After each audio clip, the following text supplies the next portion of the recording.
again, this is the same QR code, but what I want to start by doing is welcome you all to the beginner-friendly Python packaging workshop. Excited to have everyone here today. So I'm Leah Wasser. I'm the executive director and founder of pyOpenSci. I started pyOpenSci back in 2018. I was at CU Boulder, and I was both building software and teaching students how to just do open science with Python, and it was really, really hard. And the building software part of stuff was hard because figuring out what tools to use was really confusing. The documentation was super technical. It was hard to find the right tools. There's thousands of packages on PyPI. And so I kind of started this as an effort to make some of those pain points easier for researchers. Now I am excited to say we have a really flourishing community, and if anyone's interested in getting involved with us, I'd love to tell you more. I'm also a maintainer of a package that is not scientific, but it's called StravaLib. If any of you are cyclists or runners in the room, it helps you grab your data from the Strava API. So I mentioned this before, but the key setup piece today is that you fork this repository, and not everyone was in the room when I walked through that, and we'll do this a few times, but if you haven't already, please go to the pyOpenSci GitHub organization and look for the SciPy 25 create package repository.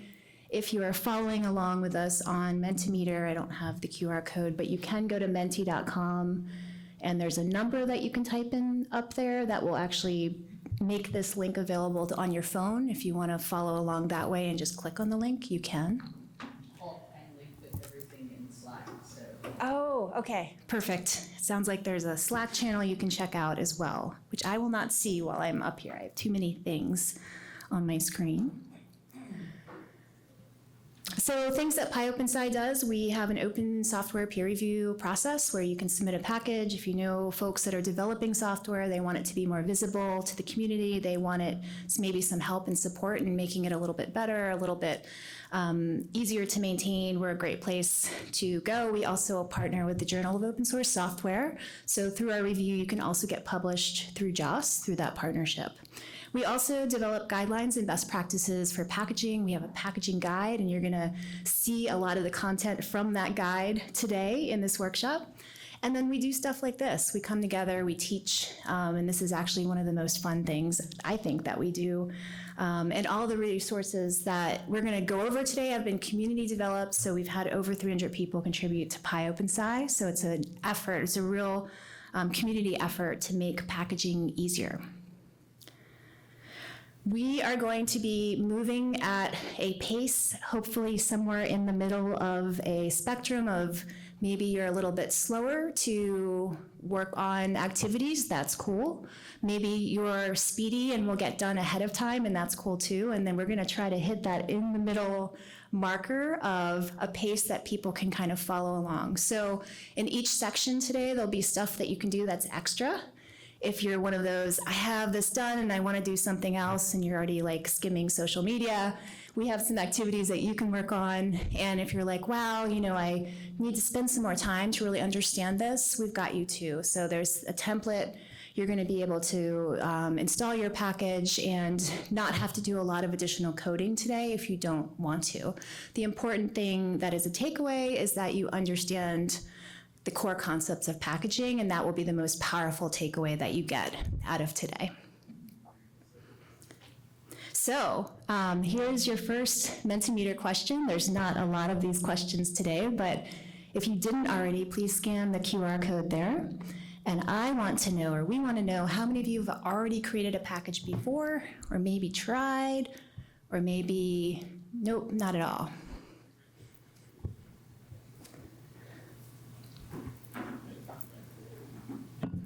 It's gonna kill me standing back. You're in the right place. Try this again. If it echoes, we will see. Cool, a bunch of no's. Looks like at least one or two. Oh, a couple more yeses.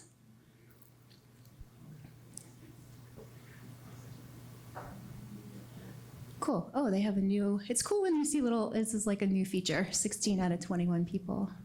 That's cool. Okay, we'll give everyone another minute or two to answer this question.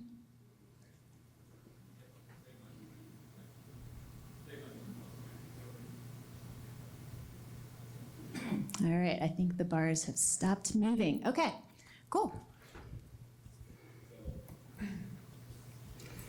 Okay, so we're gonna go through this next part together, but I just wanna mention that the things that you'll need today to follow along, if you have scanned this QR code, then you can click on this link here that will open a Google Doc, and this Google Doc will be your guiding light for today, in the sense of if you miss a section, you miss a command, you'll find it in the Google Doc.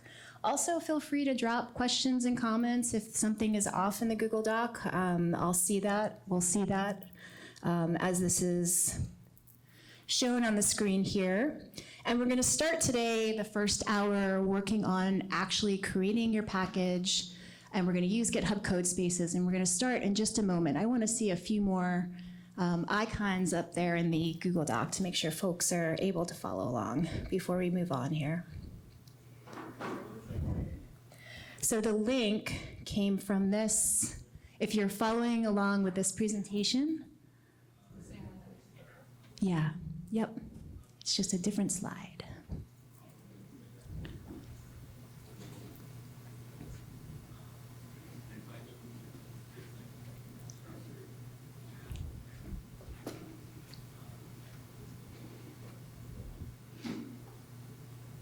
Also, for those of you that are wondering, we have some mystery open source otters that we will be giving away throughout the morning. Tracy Teal dropped these off. Guess they're not that mysterious, but they're very cute.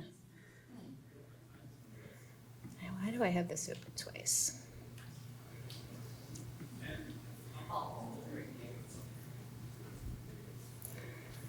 Okay. So like I mentioned, this will be our guiding light. What I want to do one more time before we talk about the parts of the Python package is I want to make sure that everyone has forked this repository. So you're going to the pyOpenSci GitHub repository. Please make a fork of the repository, and you can get to this link. Let me just go back to the repository by clicking the fork button. So you click fork, and you would choose your username. I have already forked it, so I can't actually choose mine here. And then the output of that forking will be a repository in your GitHub account. And you know that this is your repository because your username is in the URL at the top and is also at the top of the page. And once you've gotten there, you can go ahead and click on the drop-down and create a new code space. Now, I already ran this, so because I've already run this, I can click on the code space like this, and it will launch. So I want everyone to be at this screen with your code space open. So what we are going to do today in this code space is we are going to create the structure of a basic pure Python package. Python package, forget all the tools, forget all the things out there, and just know that there's 3 things that you need to know about a Python package. The 3 things are that it consists of some code, it consists of a specific directory structure, files and folders, and we're going to make that, and we'll look at that together. And then it consists of a PyProject TOML file, which you can think about as the central configuration piece. There's a text file at the end of the day that pretty much tells a package installer the name of your package, the version, some other metadata, and we're going to talk about that more. But these 3 things are the core of any Python package, and frankly, you can do this and create a package without a packaging tool, but packaging tools make it easier because they just put files in the right place, create the directory structure for you, create the template of your PyProject TOML. So they're really a time-saving tool that you can use, and I think they're really great for what they do. And if you have those 3 things, then you can pip install your package. So that's what's really important. And today we are going to create a package, and the tool that is going to be used to actually manage that package is Hatch. There's other tools, PDM, maybe you've heard of Poetry. We're using Hatch today. We really like Hatch. It supports UV. It actually depends on UV. And it also has a lot of features around creating environments, and we're going to explore some of those features later today as well. But we really like Hatch. It's also a community-created tool. So we're going to create our package next using a template that the pyOpenSci community created. So what I want everyone to do right now is, and I'm going to copy this command here, but we can type it together. I want you to go to your code space. So the first thing that we're going to do is we're going to use the copier template to create a package. So I'm going to paste the command in, but I'm also going to tell you what the command is here. So we're going to use copier copy. There's the feedback again. Copier copy. And then this is telling it, hey, copier, go to GitHub and go to the pyOpenSci organization and then go to the pyOS package template. And then the period just tells it, make the package in this directory. So the command is copier and then space copy, GH colon for GitHub. So copy the package template from GitHub and then use the pyOpenSci / pyOS package template repository.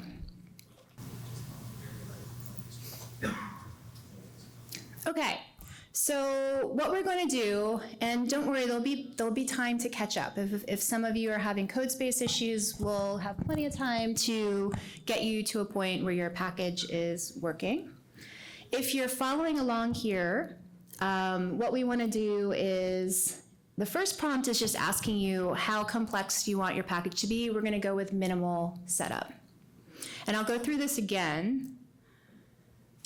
For those that are getting an environment set up. So if you get to the screen, you can go ahead and just hit enter for minimal. And then the next thing is the name of the package. So I'm going to just call this pyOS package. Actually, I'm not going to do any spaces or underscores. And what I suggest you do is give it a name that is unique. So I'm just going to go ahead and I'm going to actually put my dog's name because I know my username is already on TestPyPI, but just put something that will make your package, if you're using pyOS package, have a unique name, because we're going to publish to TestPyPI and you can't publish the same package from different accounts. That will not work if they have the same name. So give your package a unique name. So next is the description of the package. So I am just going to give this a really basic description, a package that adds numbers together.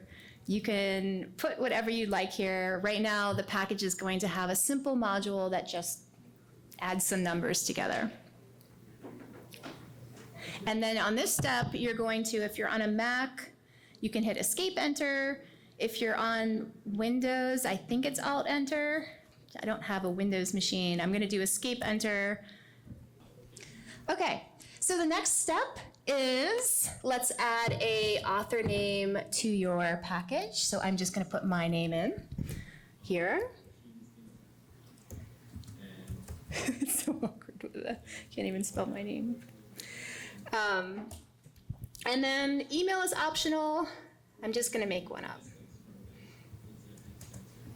This does not exist. Do not email Leah at leah.com. And then your GitHub if organization. So we have the pyOpenSci organization, but you might have a GitHub account, which would just be your GitHub username here. So I'm just going to do Elwasser, which is my GitHub username. At this point, it's going to start to create files for your package. And there's going to be two conflicts, which are fine. You can hit yes. What the problem is that if you're working in a code space, there's already a .gitignore file and a README associated with your GitHub repository, and we're just going to overwrite those. So you can select yes here. I'm going to make the screen a little bit bigger. I see some squinting eyes. And the license, yep. Is there a way to find your GitHub username? Yes. If you are, oh, thank you. That's a very good question.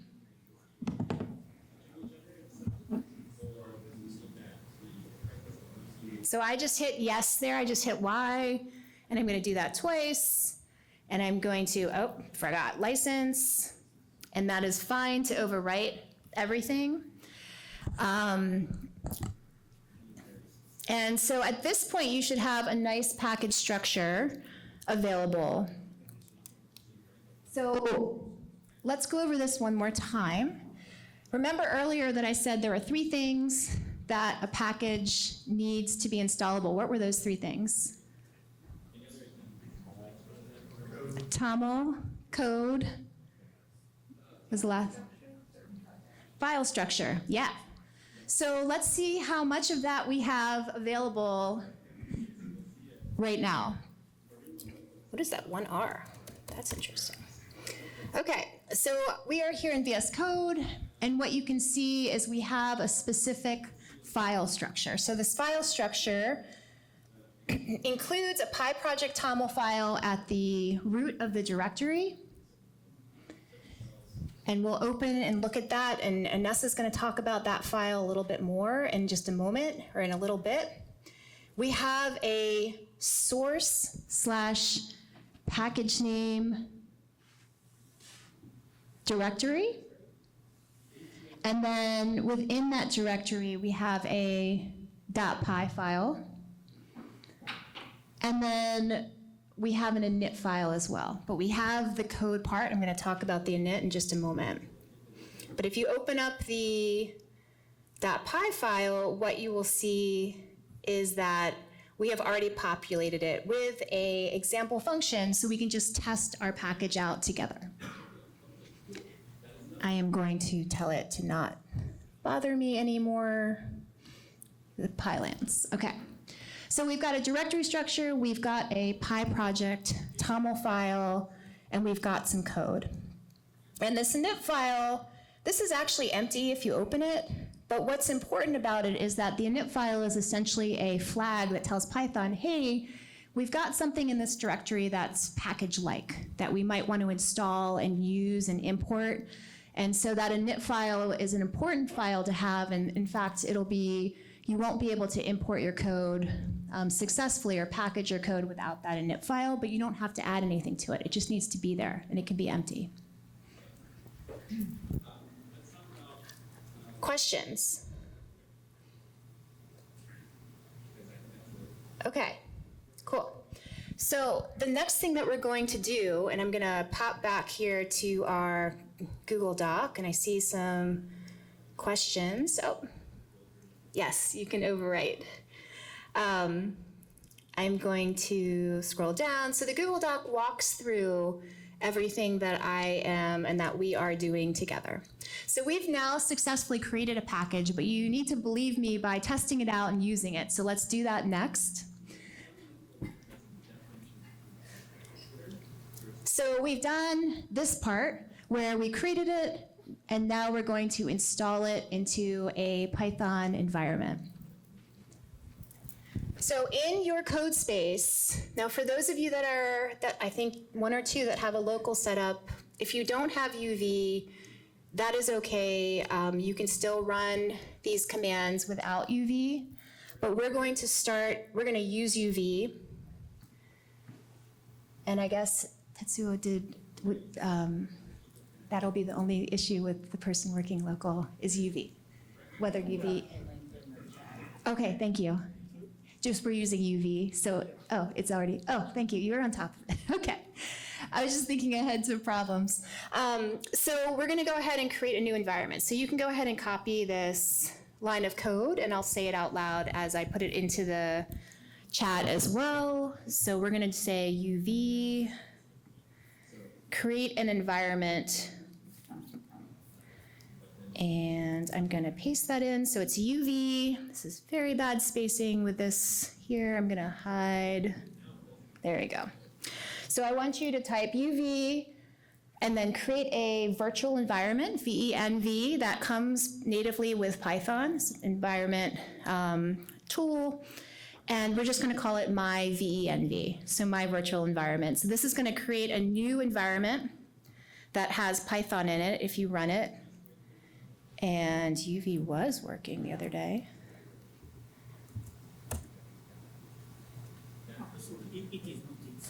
It is not. Do you already have an environment? I'm just going to install it. I might not have updated my fork.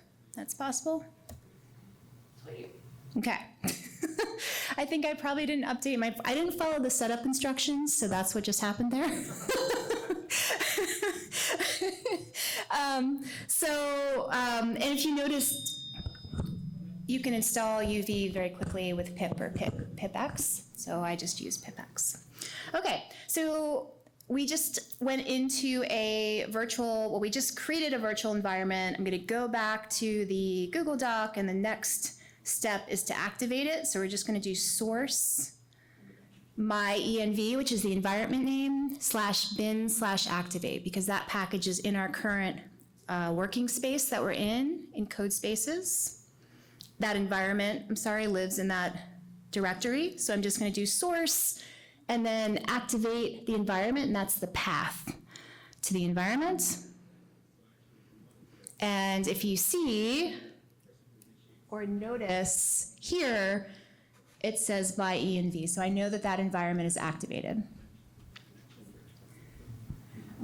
And I see the podiums in some of your way. If you want to move over, you're welcome to. I don't want to put pressure on you, but I just see people like looking around, and so feel free to adjust. I don't know that I'm supposed to move this. Probably not for the video. Oh yeah, are there any questions?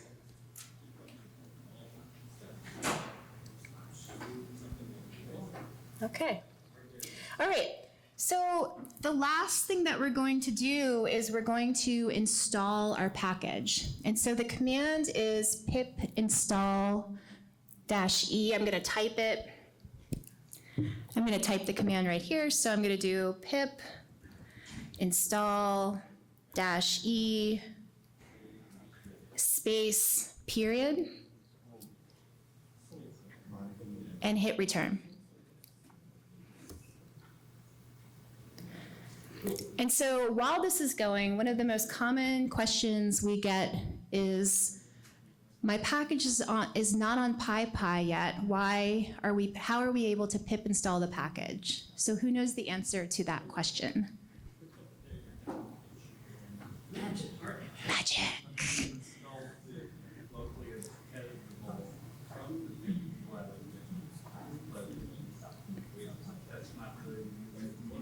No, I mean, though that it actually is the answer. That's. Installing it as editable is a different thing, right? It is a different thing. Yeah, no, that's a good point. So. Oh yeah, we just did. Let me scroll up just a moment. Yeah, no, it's just pip. So pip install -e. So there's PyPI, and if you pip install a package name, pip is going to default to, hey, I'm going to go to PyPI and I'm going to look for the package. But if you use flags after that install, in this case, we're telling it, hey, install this in -e editable mode. What that means is that you can update your package in real time and test it out. You don't have to keep reinstalling it once it's in the environment. You do have to restart your Python prompt, but you don't have to reinstall the package each time. And we're going to look at that in just a moment. And the period just says, hey, pip, I want you to install the package in this current working directory. So don't go to PyPI, install it from here. So this is an editable install, and if you don't believe me, you can use pip list. So I'm gonna just type in pip list here. And if you notice, when it lists the packages in the environment that we just created, notice that the package has a path next to it. So Juno's Python package, Juno is my dog, and she's very proficient in Python, lives in workspaces in this directory. So that's editable, and again, once the environment's created, like if you're doing this locally, the environment's there, it'll always update as you save files and work on developing your package. So the last thing that we're gonna do here is we're gonna call a Python prompt within that environment, and we're going to import and use the package. Before we do that, I wanna just show you the example.py file. This is the one module that you have in your package, and that module has one function called add numbers. So that's what we're gonna be using or importing. And each one of you will have a different package name. So I'm going to mic switch, and I'm gonna clear this out so we get to the top of the screen here. And then I'm gonna just call Python. And by the way, if I wanted to just make sure that I'm in my Python environment, I can ask it which Python, like are we using did we make a virtual environment, and is that the Python that the computer is accessing? And you can see that it in fact is, because there's the path includes the my venv that we just created. So I'm gonna type Python into that prompt, into our shell to bring up a Python prompt. I can see it's 312, and I'm going to import the package. So let's do that. So mine is called pyOS package. Gino, let me just double check that that is. Okay, I'm gonna back up here. From pyOS package dot example, which is the name of the module that we already have in the package for you, import, add numbers. And let's see if I type that right, pyOS package. I do this every time. What did I spell wrong? Are we using your example or our example? Your example. So you are using iOS package, Gino.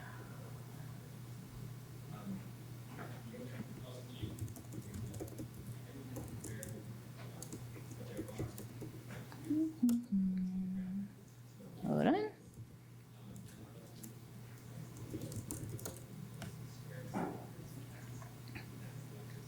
also getting a lot of numbers. This is what you had left me a message about last night, I think, Tetsuo.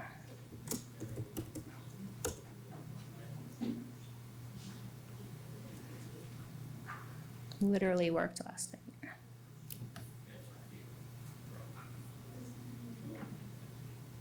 Yeah.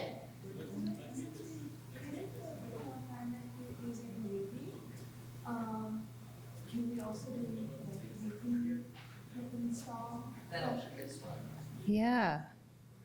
It just, I think I was able to import it by doing src dot iOS package, blah, blah, blah, dot example. Because it's in the src folder, is that? If Yeah, but under init dot py, in the source package, it should work. can you say that again? For me? That's the question earlier, why is the module folder buried in a source subfolder instead of being in the top level? So that's one thing I've. Jeremiah, you wanna answer Yeah. that one? It is a style thing. Yeah, we debate. This is one of the hottest Yep. debated topics Here. inside. Heck is this? Yes, we specifically buried it under source so you could not just pip or install it from a Python REPL. Because when you import something that is in the working directory you are currently in, that is not an installed package. That is you loading a script from the local file system. And so it tricks you into thinking you made a proper package that is installed, when in fact it is a local script, and if you try and use it as a dependency of someone else, it will break. So it hides mistakes that you make in your metadata because it sidesteps pip. So it's a little harder to get installed with pip-e and burying it. When you get it right, you get it right for everyone because it's a proper package.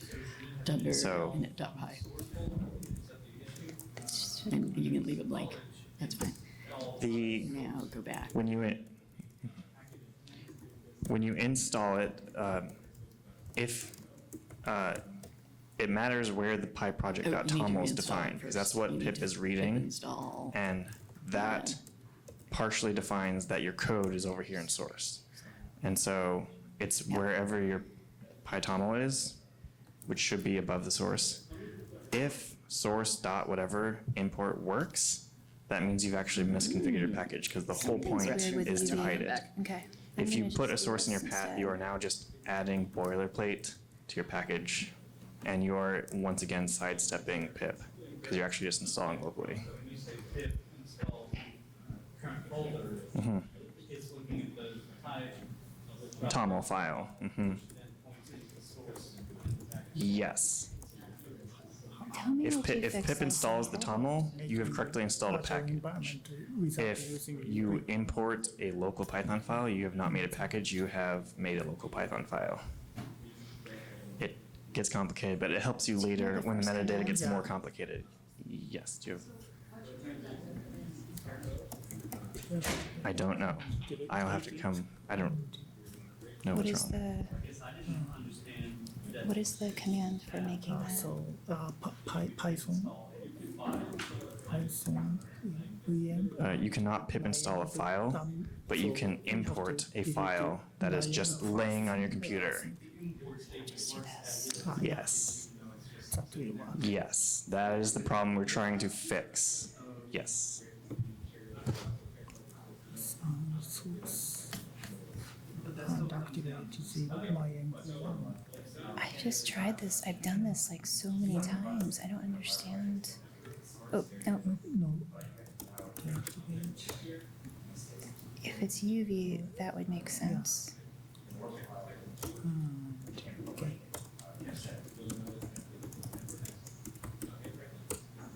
No. Only pip install your package first.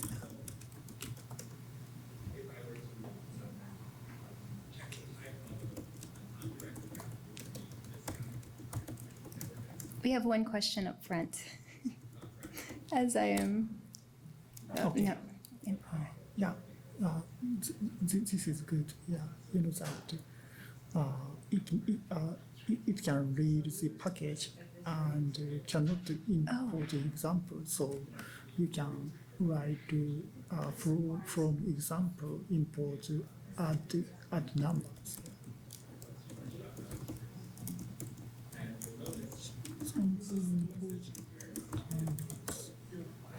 Sorry.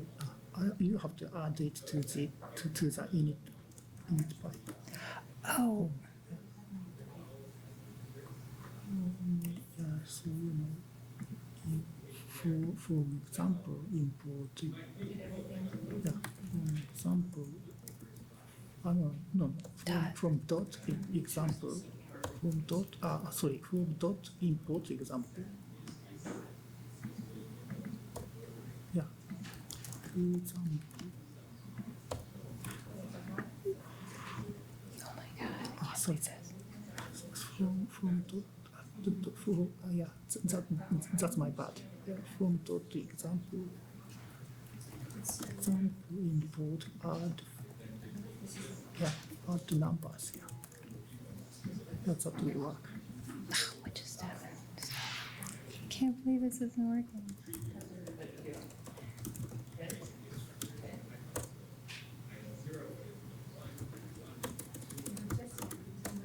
I was testing it last night. This worked. So none of the modules that are listed by Git are importable. It all Okay. Okay, I'll ask you afterwards. Because you said this wasn't working last. So here's the thing with packaging. You have run into a real-world issue, which is due to our template pilot error. Sorry.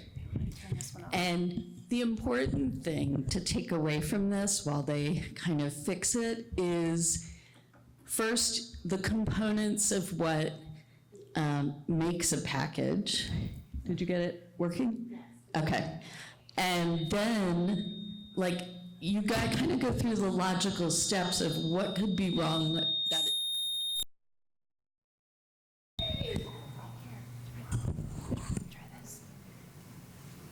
So what could be wrong? And usually I find things like, oh, I didn't activate the virtual environment.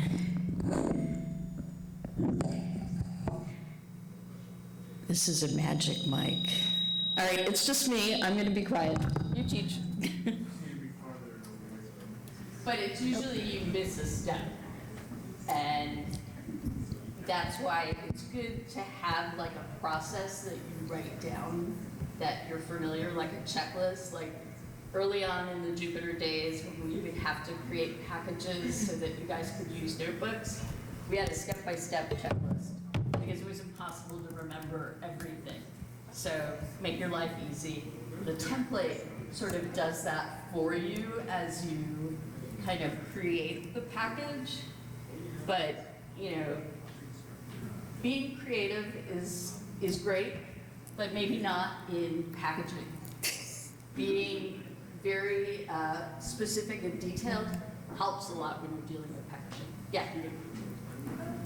For me, like the import from whatever for example, import add numbers work as is. Yeah. Is there? But you were using UV, weren't you? I did install Oh, you installed with UV? You installed? Which way did it work? Well, because I just wanted to try GitHub install because we created the virtual environment using Right. and so when I did that, I was able to import without That was probably the, yes. So you solved your own problem not knowing by being consistent Yeah. with the tool you used. That makes sense. So, Yeah, no, that's awesome. Like the fix that so as a side note, literally UV got added last night to this training, which was probably a little bit of a risky move, but also it's an amazing tool. So I've been really loving using it. And so the thing that I did that I think was just being called out is that I created an environment using UV, but I didn't actually install the package using UV, and UV has a slightly different environment model for like where it installs things. So we made a few different changes to the package, and we'll probably do some updates to the template and some more testing after this. Probably that late night game changer wasn't the best change to make, but this is a thing with packaging, and so great job troubleshooting, and I'll show you the changes that we made. The changes that we made included in the init.py, we just triple checked to make, or we added an additional import statement into that init.py file. So I told you that an init.py file, ignore this one, an init.py file is really important because it's a flag to Python that says, hey Python, there's something that's installable in this directory. But you can also use the init.py file to customize how your package works. So for example, with StravaLib, we have a main object called client that everyone is always using to perform actions. And so we actually include client in the init.py file. We import it so that it's available at a top level of the package to use. So here what we did was we imported the add numbers function as well so that it is also available. If that was a popular part of your package, you might want to import that and make it easier for users to access that functionality. And so like the big change I made was I created an environment without UV. So you got it working with UV, installing with UV. I created a second virtual environment without UV and installed with pip, and then was able to access the package that way. Did you have stuff to add since you're up here? Not. It'd be highly confusing to me. Okay, okay, okay. Okay, so if you, so how many were able to get their package imported to? So the command to import the package is Just a couple. name, but And no dot. so, Yep, Just like you said right there, import iOS package underscore zero, just like that. well, your package name is probably different than mine, unless Juno's at your house, which maybe not. Okay, let's back up here. So I just confused everything. Let's back up and we'll do this again together. I'm gonna try not to activate the mic here. All right, so I'm also going to not use UV just for the time being because we love change, but maybe not during a workshop. So I'm gonna put this into the Google Doc. Why am I suggesting? Oh, I'm not signed in. That's okay. It's me here. So the first thing that we're going to do is we're going to create an environment, and we're not going to use UV this time, just to make sure that this works. So I am going to delete. I've got two environments here. So notice that when you're using virtual environments, it's just creating a directory. And I'm just going to go ahead to avoid too much confusion and delete that directory. And yeah, VS Code saying, you're deleting stuff. And I'm saying, yes, I do want to delete stuff. And so I'm going to delete both of these environments just so we don't have a bunch of extra environments here to deal with. So the next thing that I'm going to do is I am going to, in the Google Doc, I put a new command that's just not using UV for the time being to keep everything clean. And I'm going to create a environment, so I'm going to type source. do the. Yes. So how do I get out of that Python? Remind me how to do it without. You can Like type Python exit, dash, Oh, right. type exit with parentheses open and close, like Okay. the following function. Is that right? I'm so used to doing UV. Python dash VENV That's right, and the name. space my VENV. Why am I And not? I Okay. don't know what the notes Yeah. Jeremiah would have to. Okay. All right, so first we're gonna create a new environment. I've been using UV, so now we're gonna go back. So I'm going to create one moment here to delete this mess here.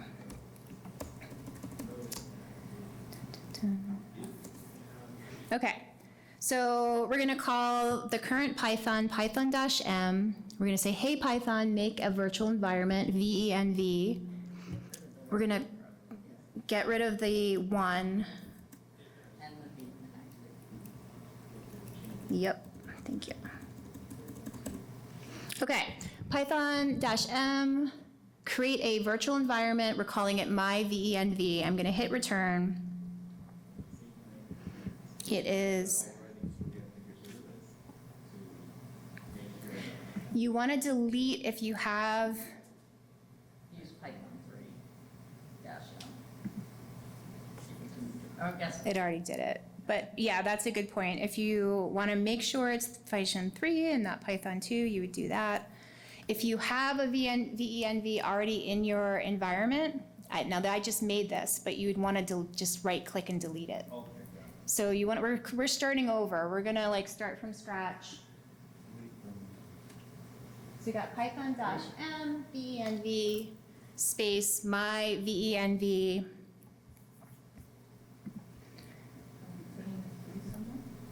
You can put a 3. I'm not gonna run this again and overwrite, but you can do Python 3 like that, which will just ensure that you're using Python 3 and not some other version of Python if it is on your computer. and then hit enter.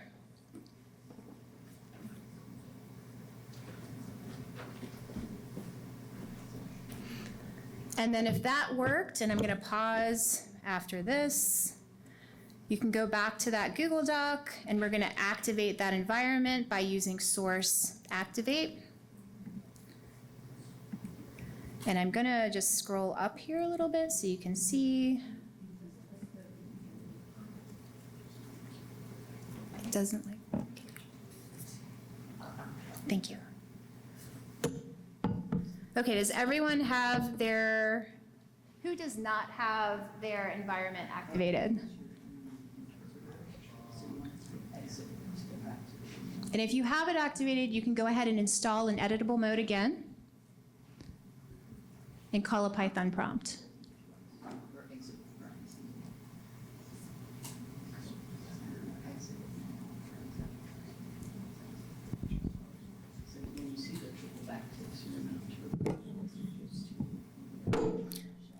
So I'm going to pip install -e in editable mode because we made a new environment.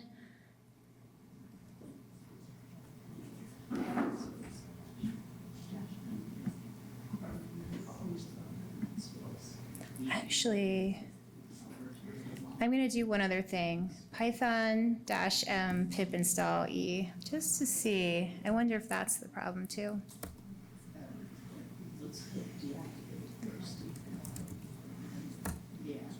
Then I'm going to run pip list. I'm going to make sure that my package is actually in the environment. And then I'm going to drop down into a Python prompt and import. I just want to see if this works. Yep.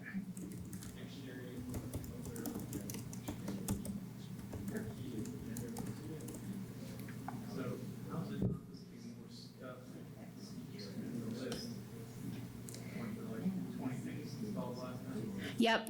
So the question is, why is this, does this environment look different than the previous environment? Previously, we used UV. I don't know exactly like the mechanism of how those two commands differed, but that's the difference in the command that we used versus, so I need to do some more research as to like the why, but we definitely, I made the environment the first time using UV, and this time I made it just using Python pip. So does that just depend on who's building the virtual environment and what they included in it by default? That's a good question. I know like in PyCharm, when I created this environment, it included pip, wheel, and I don't remember what there's like 5 functions in there. Yeah, that's probably, I would assume that that's tool dependent on like what, especially I could see that with, I haven't used PyCharm a lot, but I would imagine that's probably something specific to PyCharm. Yeah. Yeah. I'm going to look into that too, but I just know that that's what's triggering the difference here.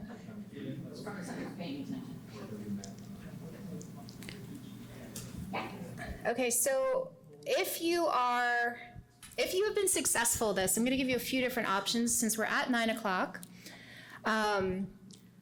The first option is just see if you can call add numbers at the command line. And if you can, what I want you to do is go back to your package, add a new function or method or something to your package and like play with it. But right now, let's just make sure that everyone gets to this step. So I'm going to call the function, but then I'm going to wander around to make sure that everyone is caught up.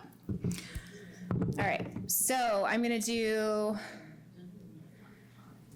example dot add numbers. I should be able to put those numbers in, 2 numbers, because add numbers takes 2 numbers and adds them together and gives us an output. So if this works for you all, for those of you that this works for, your task now is to customize your package. Go back to the module, add another function or add another module and try to import it at the command line. If you haven't gotten your package installed yet, raise your hand and one of us will come around and help you out. Got a couple, okay.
Oh, parentheses, one, two, those.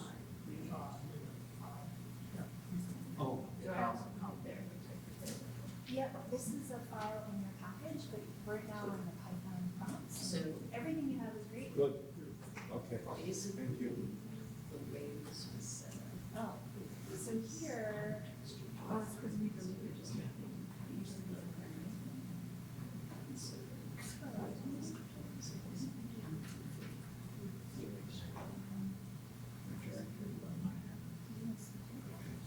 So, but how I actually, did I import the package that I created now, or am I just importing this?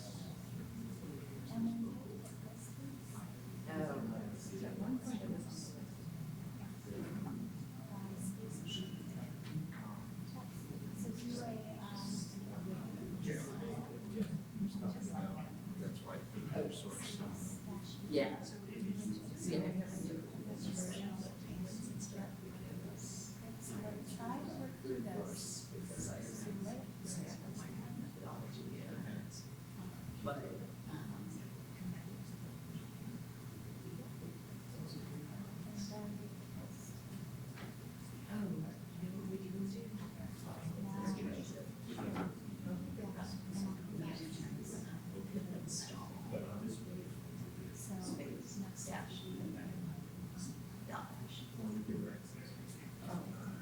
before I do now, try. So we can do that from this already. Yeah. Yeah, because right now the environment had Python on it, but it didn't have any of the dependencies in it, so by OpenSci your package, you should now be able to do import iOS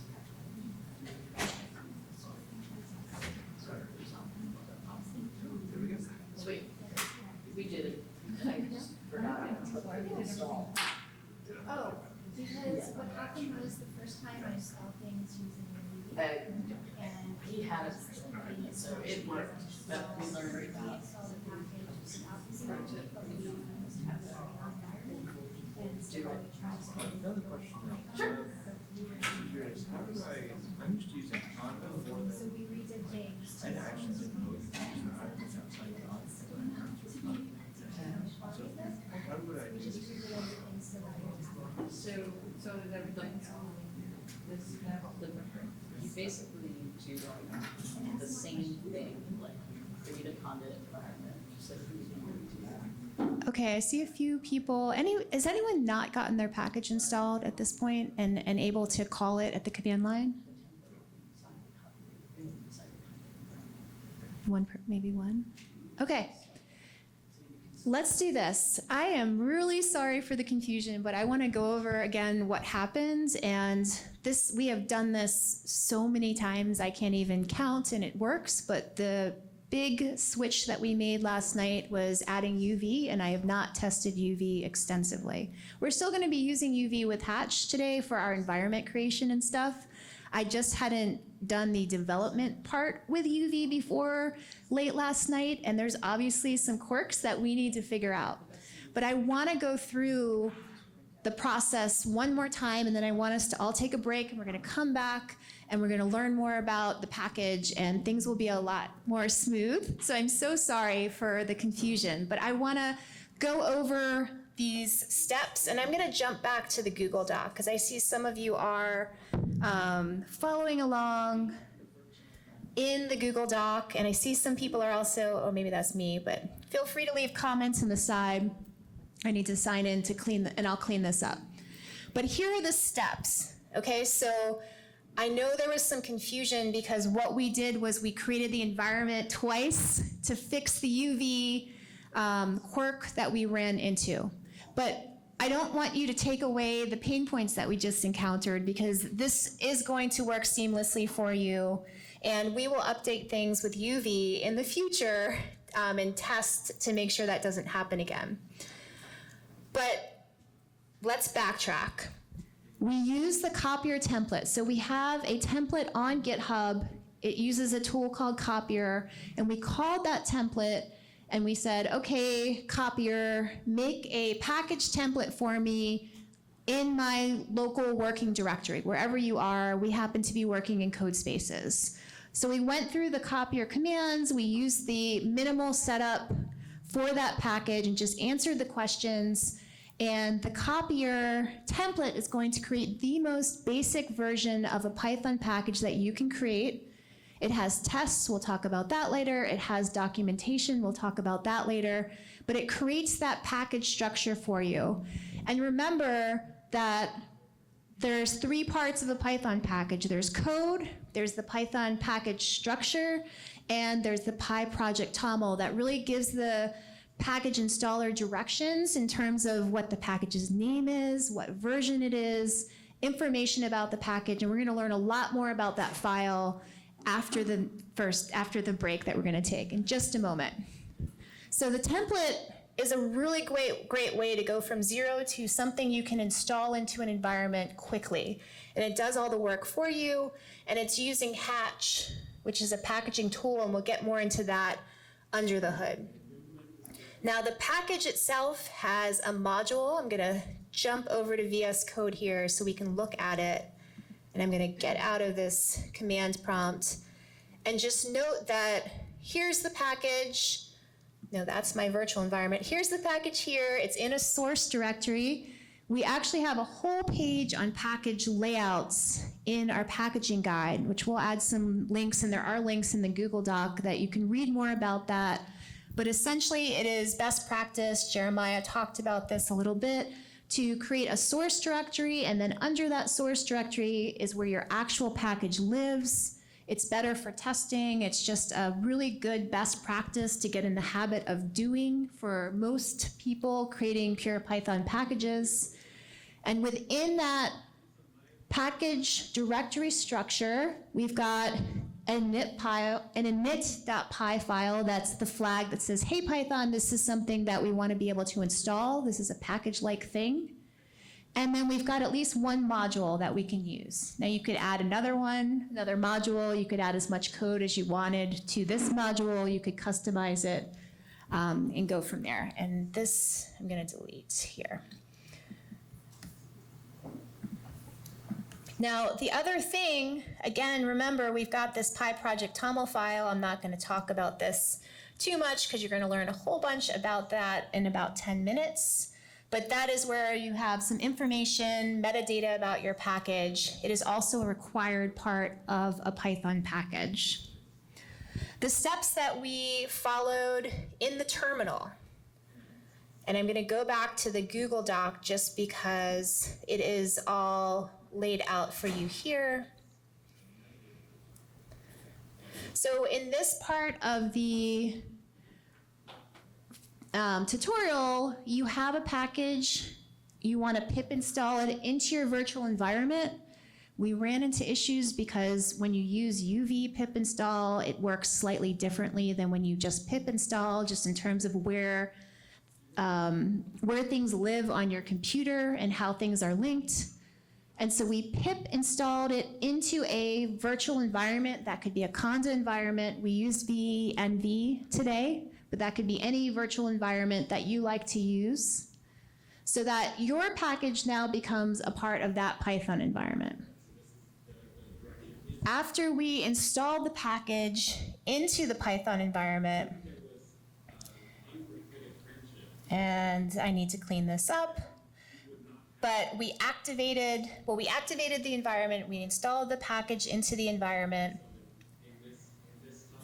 and this is where we started running into problems with UV. We want to make sure that it's in the environment by running pip list. So hey pip, does my package live in the currently active environment? And then we called a Python command prompt. So we switched from shell up here to Python. So now we're in Python land where we can run commands and import packages. We imported the package, and then we used it to, in this case, add 2 numbers together. So are there questions about that right now? And you can ask questions later as well if you're like, I need a break, things just broke a little bit. And I'm here through Sunday, so I'm happy to answer any any questions, and I know a lot of our folks are here this week as well, so just ask us. We'll be around today, but, you know, I'd rather you ask if you're stuck on something than sit there and be stuck on something, because our goal is to make everybody successful in creating packages, so. Yeah, totally. So let's take a break. 10 minutes, go get some coffee, go get some tea, stretch your legs. We'll come back here, and then we will do some more work on our package together. Yes. Good question. Are you in the conference Slack? No. Can you put the link for the Gov? I can. Thank you. Let me see if I have.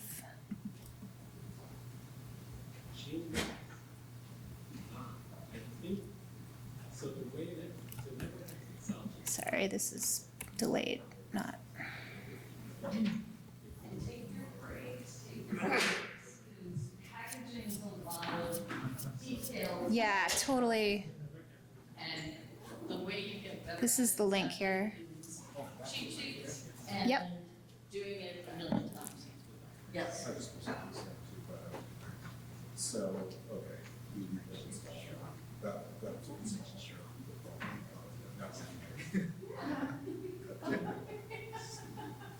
Oh, you mean on Strava?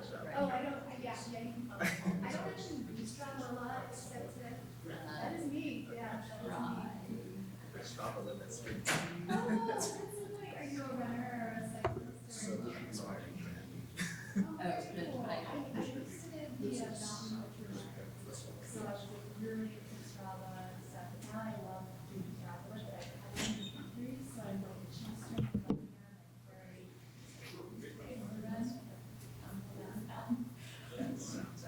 yeah.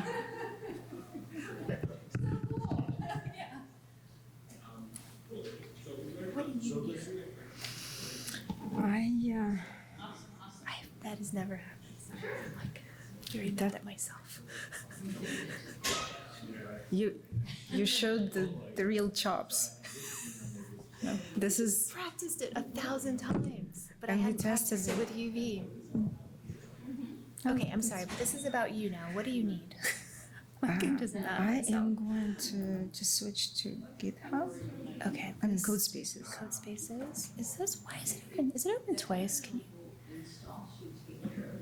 Yes, looks like. Yeah, let's close one of them, and I'll relaunch it. I'll close this one. Yeah. This is better.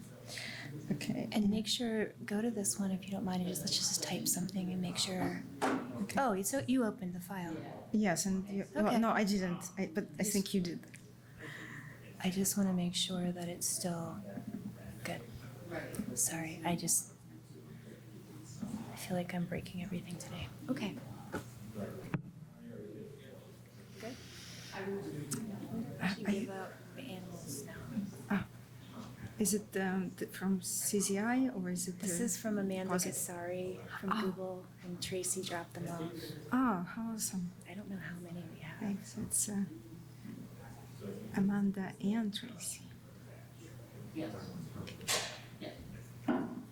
Yes. The things that are done through. Oh, do you need anything? Or you that's all. I think that's all. I'm just going to, like, as far as the activities, I'm going to update.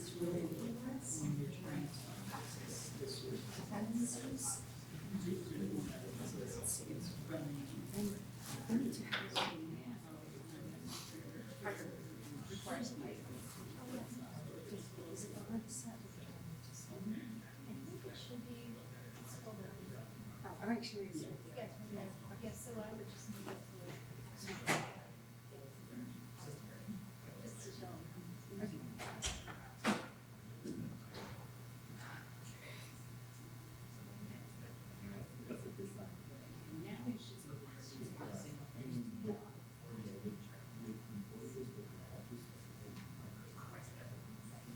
Yes. So you're gonna.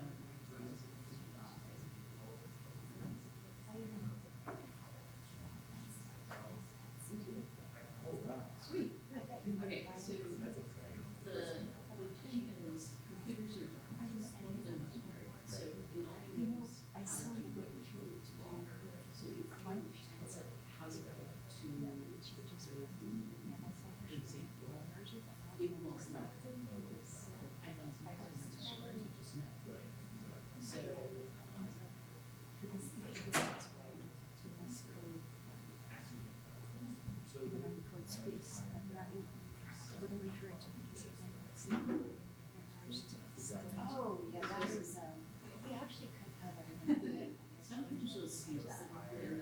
But they would have to show procedures, lead engine, and everything. Yes.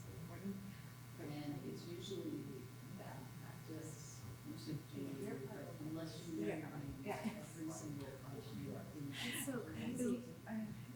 it's live coding. Right? I know, but it's just like I've done it so many times. So we have another 5 minutes, right?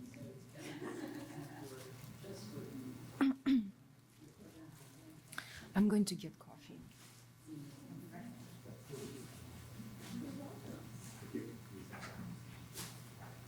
Yeah, well, and these are the sorts of questions that you really need to be able to inside. It's really good to ask questions like that, people do it all the time, and it's super useful.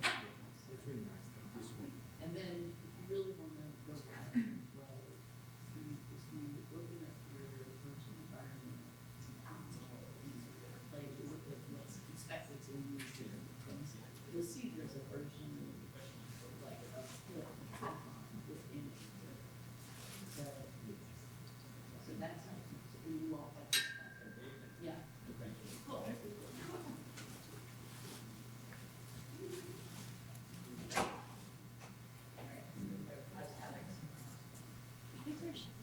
I think we have enough for everyone. I've already added Oh wow, look at this.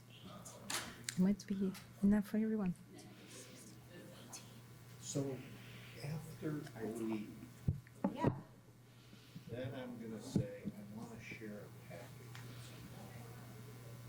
Like in your Google Doc, is the procedure on how exactly to do that in there? So Yep. that when I go home and I don't remember a darn thing, Yep. then I can go in and do it. Yep.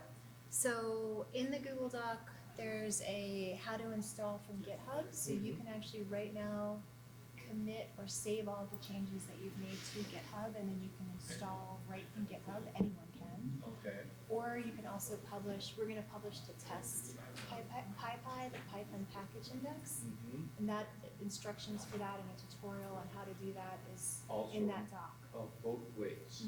Okay, Yep. perfect. All Yep. right, thank you. Yep.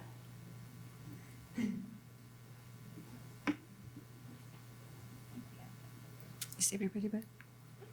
Yes.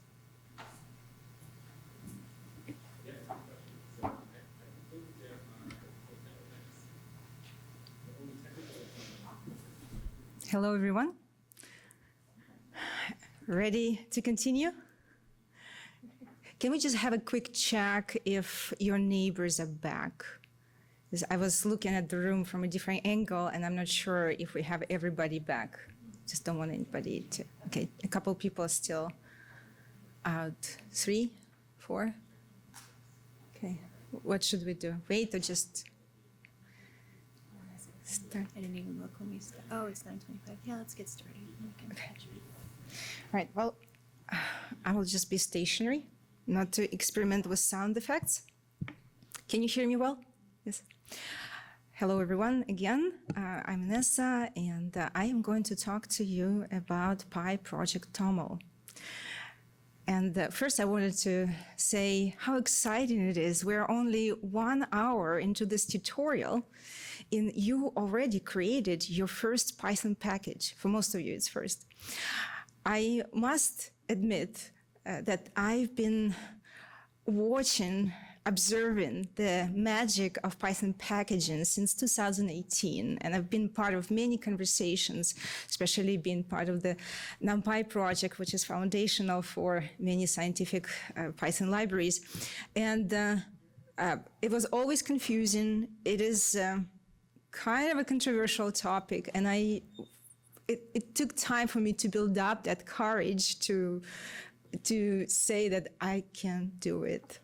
And it wouldn't happen if not for pyOpenSci. So again, if you ever had an ambition to package your package so you can share it with your team, with your institution, within your organization, or with the world, this is a great way to start learning about Python packaging. And there are quite a few files in the package structure that are kind of important, and I mean very important. And PyProject TOML is one of those packages. And we are going to talk a little about what it is, what you need to include, what data you need to include for your package to be accepted by PyPI and also distributed. And also about some things that are very helpful when you communicate to your users and to people who co-develop with you about this package. So what is PyProject TOML? The extension is kind of funny sounding, TOML. It sounds a bit like a name, it is a play on the name of the prolific developer and co-creator of GitHub, Tom Werner. TOML stands for, oh my goodness, nerves, right? Tom's obvious minimal language. And something also to mention early on, that if you have been working with other Python packages, especially older ones, you might come across other configuration files like PyProject setup CFG and setup Py. And generally, you want to migrate your metadata and all the configuration to PyProject TOML unless your Python package has some non-Python dependencies. Then you still will need setup Py or maybe some other configuration file. And yes, but everything that is related to Python and to the metadata of your Python package should be stored in PyProject TOML file. And a few words about the structure of the PyProject TOML file.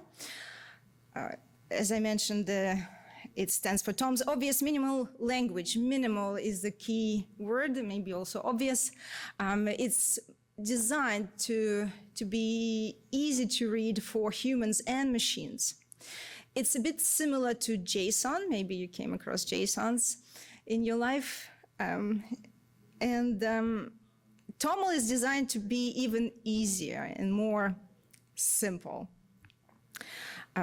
Its structure is based on key value pairs, and the data in the file is divided into sections that we call table identifiers. And this is when I will start introducing some lingo specific to the PyProject TOML file, because it can get pretty large, and navigating through the file helps if you know what to look for and what to call the thing. Let me see what we have. On the screen at the moment, you are looking at the table identifier called project. And the way to spot the table identifier is that the word will be encased with the square brackets. So project, that's the start of your table. And then below the word project, encased by the square brackets, you see name equals, and that's your key. And then PyOS package _ Juno is the value, right? And then if you're very, very new to coding, then the hash, and you can choose to use dynamic, that's a reference. That's designed only for humans to read. Another value that you will spot in the table project is description. Key, description, and the value is a package that adds numbers together. So that's the terminology that we use to navigate in the PyProject TOML file. There is no specific order for the tables in the PyProject TOML file, but fields need to be allocated within the tables, otherwise the machines will not read correctly, and the purpose that you're pursuing by adding this information to the configuration file will not be served. There are quite a few classifiers that you can add to the PyProject TOML file, but there are some that are very important, and then there are some that are highly recommended, and then some are not required but useful. So I'll cover those. And then if you're interested in the rest, there is a very extensive list of classifiers for PyProject TOML that you will find on PyPI website. So let's start with the important ones. And we are looking at one, that's a project. You must have two key identifiers in the project table identifier, and that is name and version. So let's remember, we have name, and somewhere there, let me just scroll a little. We'll find our version.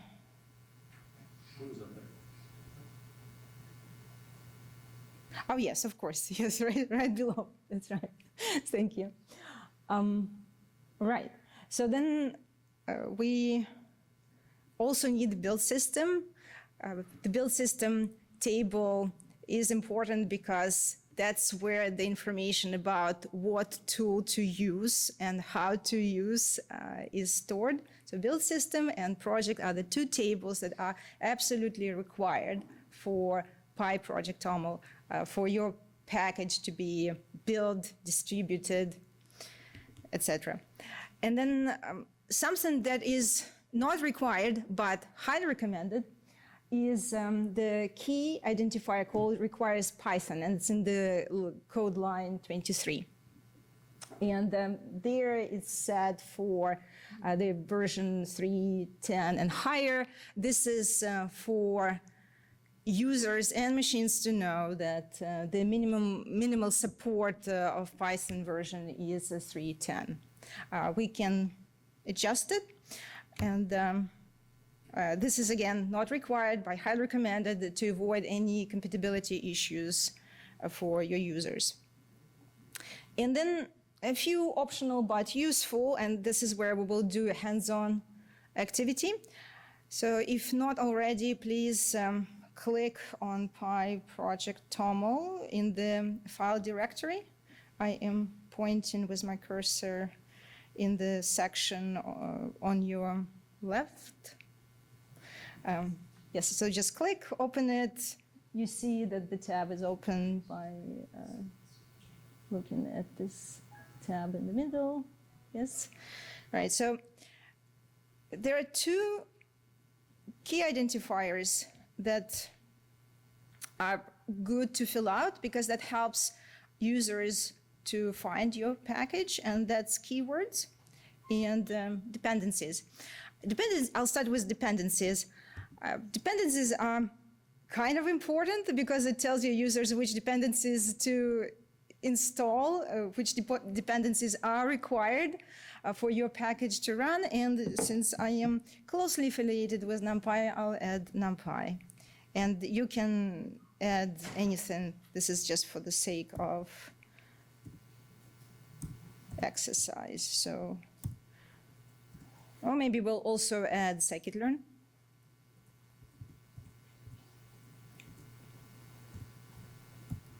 Right, and now we're going to hit save.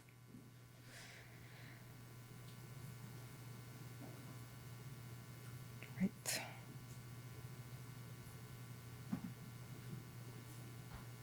This is a big screen. All right, we'll just leave it at that. And about keywords. So keywords is something that is a bit like search engine optimization. If you ever had this, if you did this activity maybe for your blog. And it can be, for example, processing numerical data or numerical data.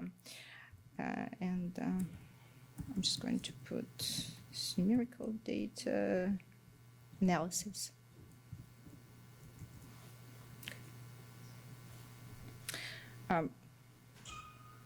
We can split it up. Yes? So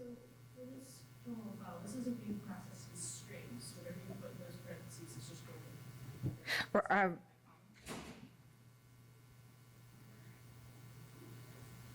repeat the question so everybody can. Yeah, is it just going to separate each word by the comma, so it's kind of like comma split?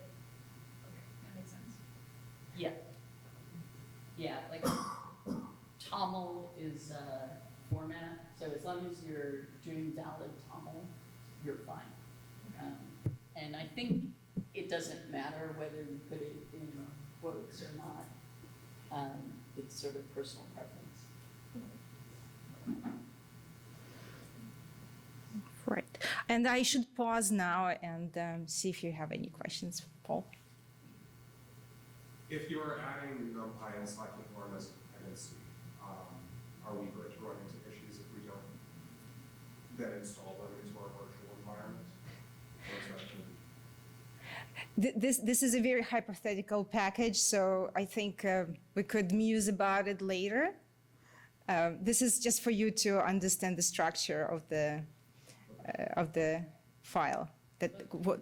The short answer is Yes. Install into your environment. They should install for you, have the dependencies declared in your PyProject file. Yes. When you install your package, you are telling, like, you're giving it instructions like, hey, this package needs NumPy. So it's going to install your package, and it's also going to install NumPy. So you'll see that output when you install your package. So think of it as like, these are instructions, so a user, when they install your package into their environment, whatever dependencies you list, those packages will also get installed into that user's environment. You don't have to hit install NumPy again. will we get into any weirdness because we did not install editable? If install editable is only for your code in your package, NumPy will still get installed. Remember the default, remember that. The default for pip is that the first place it's going to go is PyPy, unless it has a flag that says, hey, no, I want you to install it from somewhere else.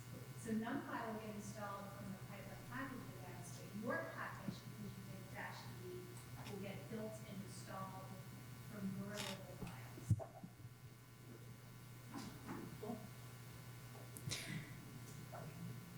Please go ahead. When is the package development process making it clear, like switch, get branches away from main, like this is the best practice? Yes, you should always develop on your own repo on a feature fork, and then you push it to the main.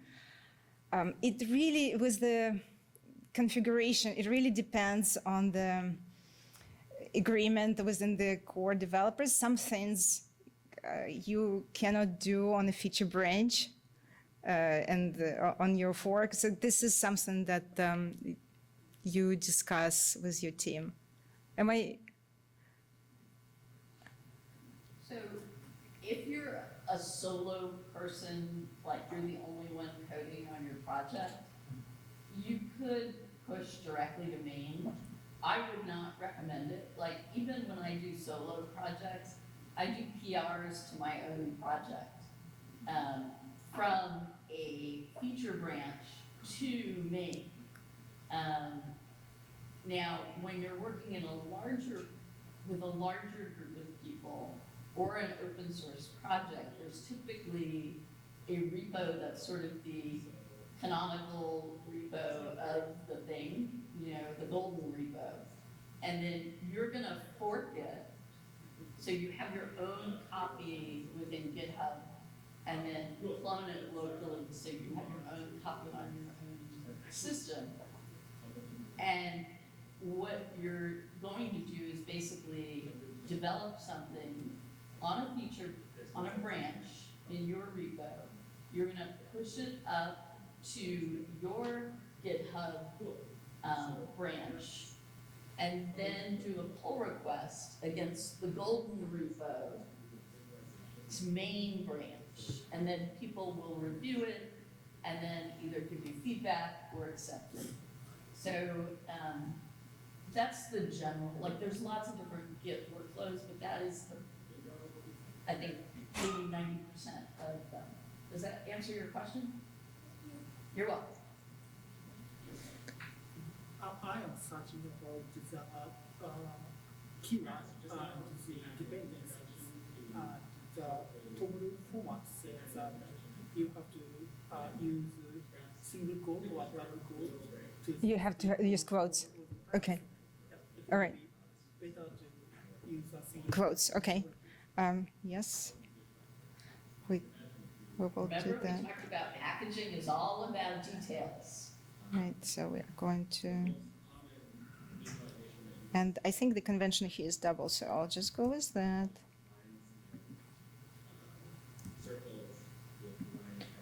And the same for. Right.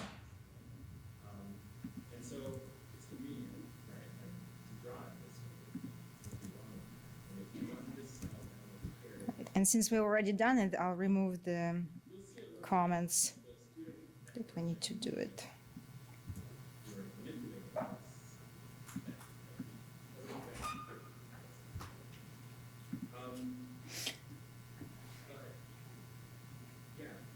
Thank you for clarifying, Tetsu. Can we specify like the version of dependencies? Yes. Where's that look like?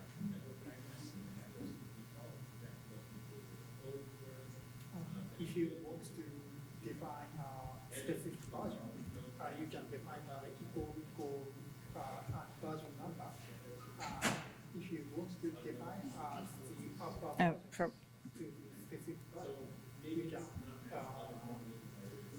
write like, sorry, I cannot say in English. Yeah.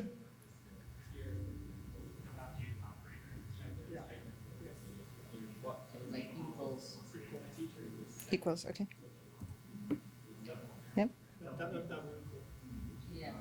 And there is in the Python packaging documentation, there's a fully like specified what you can put in which field, which has examples and stuff. So that's a good place to look as well.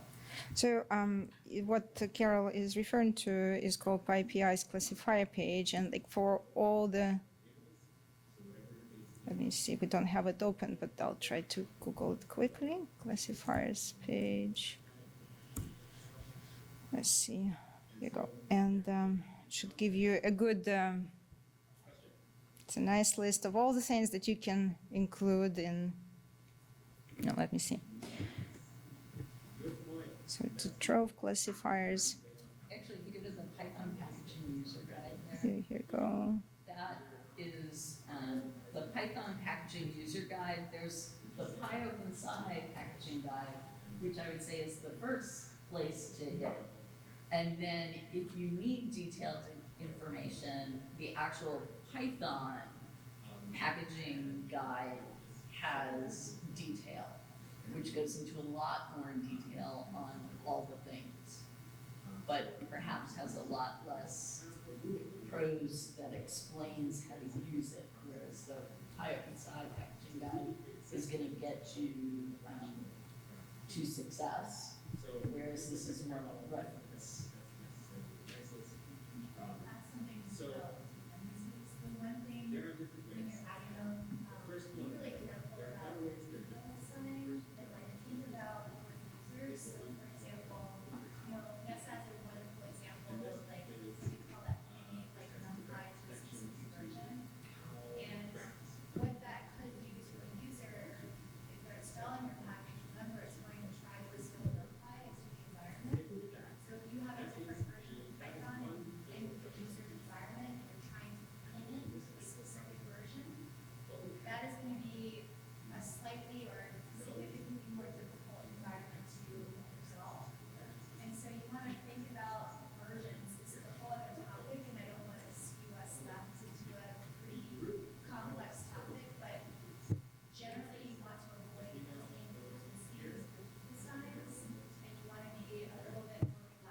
So better way for us to specify the version to give a range, right? And so here with NumPy, we would specify that it has to be 2 or higher.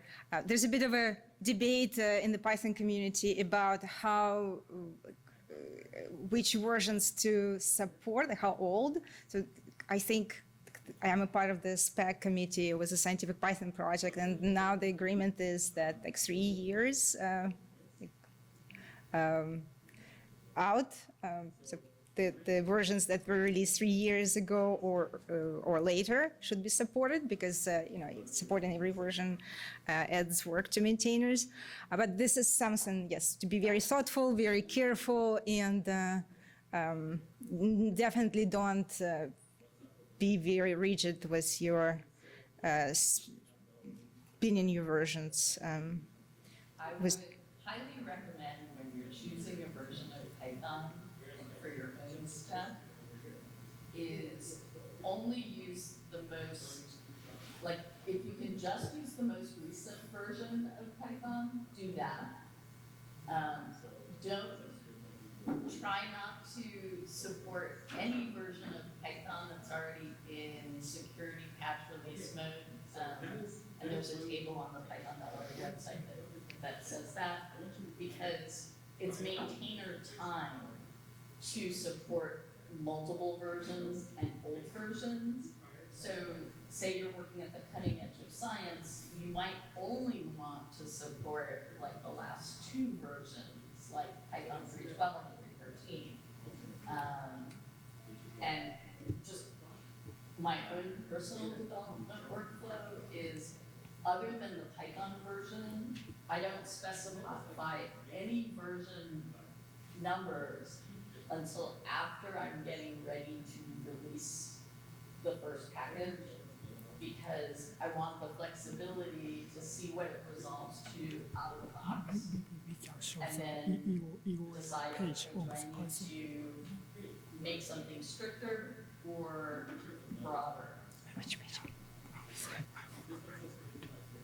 But that's like an art versus a science, and I think the easiest thing is decide the Python version first, and then the other versions as needed. Well, if you need more information about support of older versions and how they've been phased out, Tetsuo pointed us to this part of the Python developer's guide. So just keep in mind that there is information there. There's a lot of information. And then I thought I should mention one more thing, and there is a tool called pip audit, because in some cases you have choices which dependency to choose, and you can check pip audit to see if one package is more reliable than the other. If you're deciding between several packages that serve similar purpose. All right, to stay on track with our tutorial, I wanted to mention one important thing about PyProject TOML. It is truly a configuration central for those who develop Python packages, because not only it stores your package's metadata, but also stores all the information about your configuration tools you're using. And it can store the information about linters, about static type checkers, about testing tools, and many other wonderful things, code formatters. And I wanted to point out to the key identifier called the tools hatch ends default. We love UV. We love UV for speed, and we're excited to use it.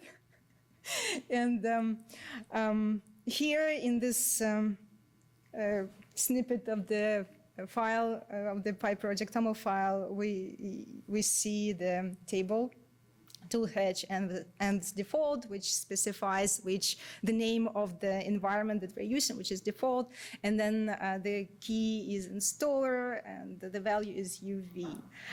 So this is one of the examples, and how we use the PyProject TOML file to store information about configuration of the tools we're using to build and distribute the package we created. I think that's all.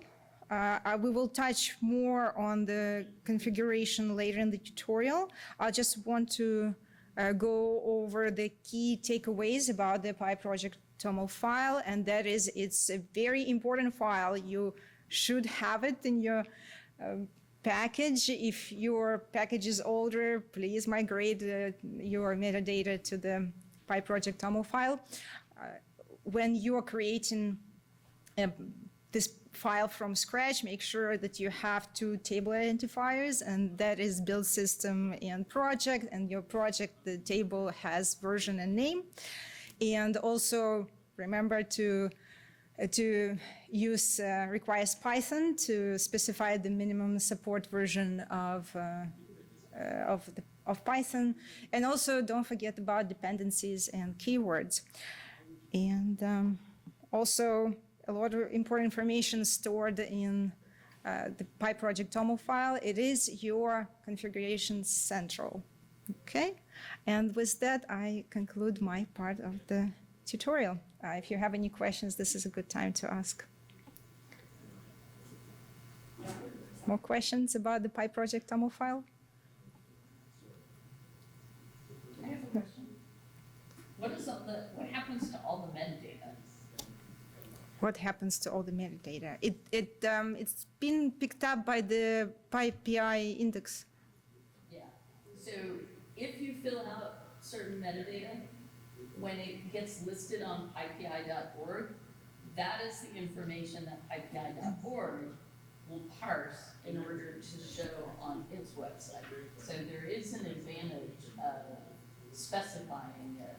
You know, if you're just using it for yourself in your lab, then maybe it's not that important, but it's good practice. Cool. I didn't stump you. Thank you, Nessa. Thank you, Vanessa. And I'm on a mission. If anyone sees my tea, You're what? Oh, it's right behind me. Oh. Thank you. I was guarding it with my life. It's a short juice. thank you for protecting it. Thank you for all these years. It's been a joy. I love working with you. So, we are going to be looking at the PyProject TOML in a little bit more detail in just a little bit. And some of this hatch configuration magic, it's pretty cool. So we're going to get into that. We're going to get into environments. I want to do 2 things right now. Okay, let me do the mic switch again. One, I just want to, since we brought up GitHub, let's go ahead and save our changes. In other words, commit them to Git history so they're in our GitHub repository. Since that was a question that came up, let's do that together. So, and then we're going to take a break so everyone can stretch their legs and get tea and coffee and that kind of thing. But let's commit our work first so we have a saved version of it. So I'm going to close the PyProject TOML file. And this is where, yes, finding things in VS Code at this scale. Give me a moment here to back out for 1 second and find the terminal. Can I find the terminal in VS Code? Because there's no drop down. It's like hamburger menu and then do new terminal new. There it is. Thank you. Like, where are the buttons? Okay, there are the buttons. Everything's hiding under the hamburger. Okay, so what I just did, if your VS Code is smushed down, I just use the hamburger to find a terminal, new terminal, because I want to type, we're going to do some Git stuff. So I am going to make this bigger here. And just a note to myself that having long repository names really gets in the way of screen sharing. So what I want to show you right now is you can follow along if you want. So open up a new terminal and give me a thumbs up if you've gotten the terminal to open in VS Code. Sweet, sweet, sweet, sweet. Okay. And go ahead and just type git status, because we have been working in version control, and it's a great idea to periodically save things and commit things to history. And since you're in Codespaces, this is going to then appear magically in your GitHub repositories and your accounts. So let's go ahead and just do that together. And because so when I did git status, I was just saying, hey, I want to know what the current status of this repository is. So anything that's in red here, which is pretty much everything, has not been committed or saved into Git's history. So let's go ahead and save it. But before we do that, we are going to change branches, since we had a question about branching, and just see what that looks like. So I'm going to do git, make this a little bigger, see, but then it goes off the screen. I'm going to do git, and I'm going to check out a new branch. So I'm going to do checkout -b, call it whatever you want. I'm going to call it my package. And so notice that right now it says main, and we're going to switch over to a different branch to commit or save these changes to commit history. So this is not in the Google Doc, we can add it, but git checkout -b my package, and notice that the prompt changes to a new branch. Now we have a few options here. We could add files singly, like single files or single directories. In this case, we're going to do one thing that is not necessarily best practice, but it'll just get us to committing everything to history. So we're going to say git add, and then the period. Now, most people would say don't do git add everything, but in this case, we're safe to do it, so we're going to do that. But you could also do git add, you know, I want to just add the change log. You could add one thing at a time, but I'm going to just add everything just so we can like go through the process of committing stuff to Git. So git add period, I'm going to do git status again. And now everything that you just added is green, which means that Git is saying, hey, there's a bunch of new stuff that I haven't been tracking in version control. Yeah, what's the question? Yours says it's in my VENV, but when I open a new terminal, it's not in there. Yeah, that is a great question. So if you opened a new terminal and you're not in the active environment, that is okay. So that is a Python environment. So that is where all of your Python related packages are. But if the my VENV, so this part here, isn't there, it is okay because we are using Git right now. We're not using Python. So you don't have to worry about being in a Python virtual environment. And that is a default, depending on how VS Code is set up. When you launch a new terminal, you may be in an environment if you've set it up to do that, or you may not be, depending on how things are set up. What was that last command to save? So we haven't committed yet. What we've done is we've done a git add, and we just said, hey, git add everything. That is a bit of a danger move, but we're living on the edge today. And it's okay just for today, but normally you'd probably add, you know, what files do you actually want to commit, because you might mistakenly add something that you don't want to add. In this case, we're safe and we're living dangerously so we can get to our break, but we still want to commit everything. So we're going to use that git add period. And if we run git status after that, then all those files that were read before, Git was like, whoa, I don't know what all these files are. I'm not tracking them. Now they're green. So technically, this took me forever to learn, but you basically staged your files to be committed. But what if you stage something that you no longer want to commit? Yeah. If you type git restore -- staged, Yep. and if we did git restore -- phase period, it will unstage all of them. I can just do this. Yes, you git restore dash dash stage. And then here, yeah. And now if you do git status, they're all not staged anymore. And it took me forever to learn this, so I am sharing my pain with you so you don't have to experience the same pain. So Leah then did git add dot. Now they're all restaged again. Magic. Pretty fancy. Yep, thank you. You're welcome. I like restore is not something I've used very much. So now you can see that Git has recognized all these new files. What we're going to do is we're going to do we already did a git add, and we're now going to commit or save those changes at that current state to Git history. So I'm going to do git commit -m for message. So hey Git, I'm committing all the files. I'm going to provide a message, that very short message about what is in this commit. I'm going to do add new package structure. You can add, whatever, and we could talk more about commit messages, but I'm just keeping it simple. We're just adding files to our commit history. And once we do that git add, or git commit, your files will turn black, which means Git says, oh, we've got a bunch of changes here. I see them. So it's green, or it's red, then they turn green when they were staged, and then when you actually commit them, they're black. And so if I run git status again, oops, and I might want to add an S to status, maybe. It says nothing to commit because we just committed everything. And so the final step here.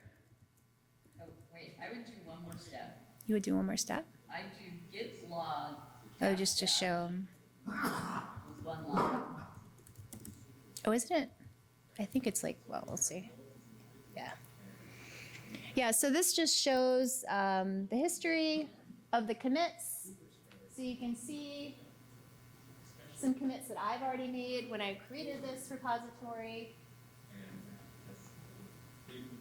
So this is just the history of commits, and then this is the most recent one that we just made. And so that's just, you don't have to do that. It's good to be able to see the history of commits. And then the final step is I'm going to push these changes to the my package branch in the fork that I'm on. And so this will make more sense when we go back to GitHub, but this is the command. So git push origin my package. So this has just pushed things to GitHub, and it even provided you with a link that I think you can click on, but we can also, let's see, yeah, it looks like if I hit command, I'm not sure if this is gonna, yeah, this is gonna do weird GitHub-y stuff. I'm gonna bring it up in the browser. I'm not a VS Code GitHub user. I just don't like it. So what I just did is I copied, this is when you originally forked, like when we started this workshop, and I said, let's go to GitHub and open up and fork your repository. I am in my fork by copying that link. Give me a thumbs up if you were able to get to GitHub. Thumbs up, thumbs up, thumbs up. Anyone?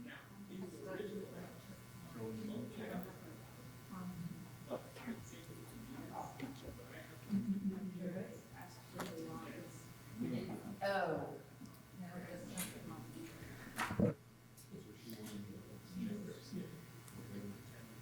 So what we'll do here is I'm going to keep talking, but I'm going to go over this a couple of times, and then if folks want to stretch their legs, they can.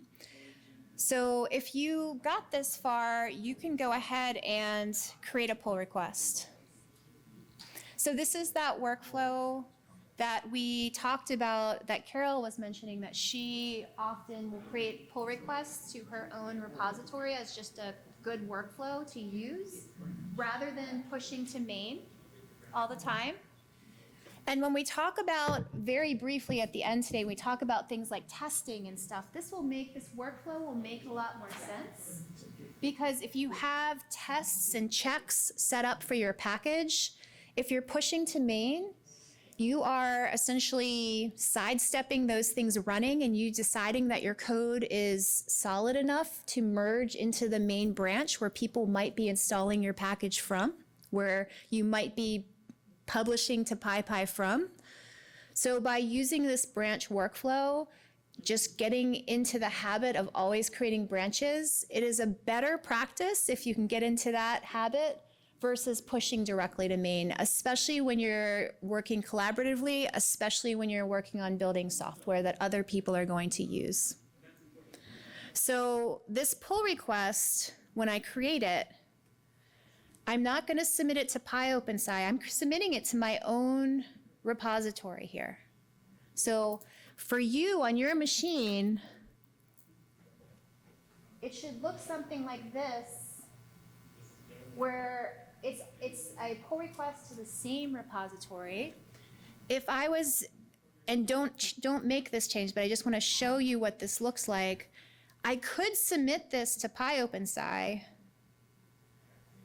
and it would look like that. So you notice that we have pyOpenSci owns the base.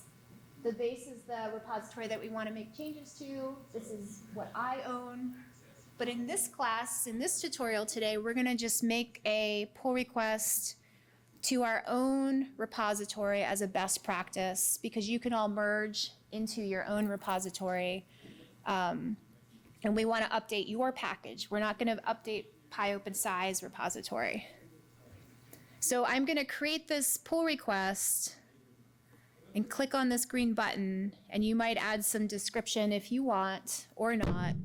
Typically, if I'm submitting to another repository, I'd add more notes about what this contained in the description, and then I would create the pull request by clicking this green button. So I want to pause here because I know folks had some questions. Is everyone, give me a thumbs up if you're with me in terms of the pull request. Cool. Okay, sweet. So the last thing here, I often just do a quick sanity check to make sure that the files that I submitted look correct. Like I'll just review what's in that pull request. And in this case, because we're just updating our own repository, no one else needs to review it. No one else needs to, accept or approve the changes. So you can go ahead and merge this pull request. This is a unique situation if you're working just with yourself on GitHub, that you're creating this pull request. You're making sure the files look reasonable. If we had tests running, which we don't right now, but if we had other CI jobs, and we'll talk about that at the end just very briefly, you could check to make sure that those all run before you merge things into the main branch. And then when you're happy, you can merge. And there's multiple options here. We're not going to go into the different types of merging in today's tutorial, but happy to answer questions later. But for today, just go ahead and create a merge commit, merge pull request. I often will just pull the name from the description up into the commit message. This is the message that you're going to see on GitHub in the commit history, and I'll show you that once we merge. And then you're just going to click confirm merge. So the steps that I just did, and then I'll show you what this looks like. I was first in Codespaces, and we committed those changes to GitHub. And then once we did that git add and git commit, we then went over to GitHub and we opened up a new pull request. This still says 1, but if I refresh the page, it's going to go to 0 because we merged it. We looked at that pull request and said, hey, do all the changes in the files that I just made look right? And if they look right, in this case, we don't have tests and stuff set up yet, so we don't have to look for that, but we just wanted to make sure these changes look like what we wanted them to look like just scan through the files. If everything looks good, then we merge. And if you go to your GitHub repository now, your package now lives on the main branch of your GitHub repository. Why is this on? Oh, that's, Looking at your fork. yeah, there's new buttons. I don't like new buttons. Stop it.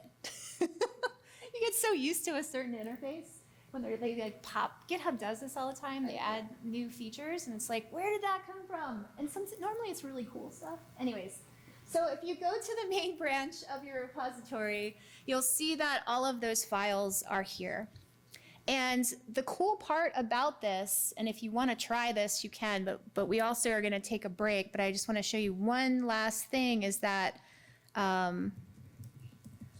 there's more. Where is install from GitHub in the file? Is the only thing. Here it is. So you can install, we haven't gone to PyPI yet. We haven't gone to PyPI. We haven't published our package on PyPI yet, but right now, once it's on GitHub, you can pip install your package from GitHub. And this is how you do it. So it's pip install, and you use this Git URL, and you would change the username in the repo to your username and the name of your repository. And now your package, you can share it with anyone to install that's running Python from GitHub.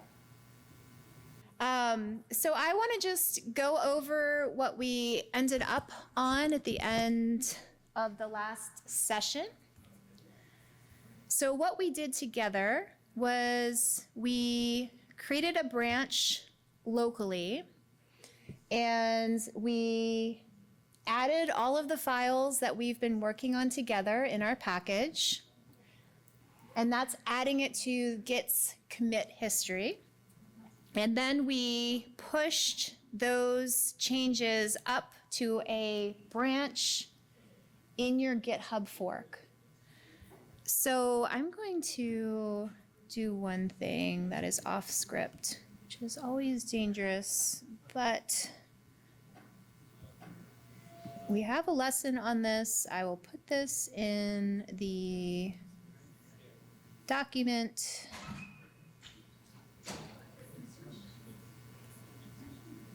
I'm going to go here and do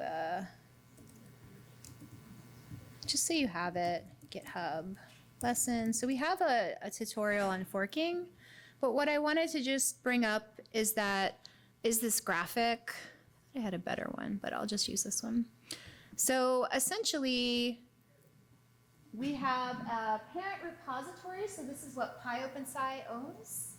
And you created a fork, which is a copy of the parent repository. So that means that you now own a copy of pyOpenSci's repository. And because you own it, you can make as many changes as you want without approval from pyOpenSci. So you can update and work on things. And then what we did for today, and I don't have a branching graphic yet, but you created another copy, which was a branch on your own fork. So you made a copy of your files that you own, and you worked on it over here, and then you committed it back to the main branch of your repository. The benefit of branches, if you take one thing away from why are we making copies of things and working in different places, is that especially for packaging, if you have things like tests set up that we're going to talk about in about an hour, you can have those tests run every time you make a change to your repository.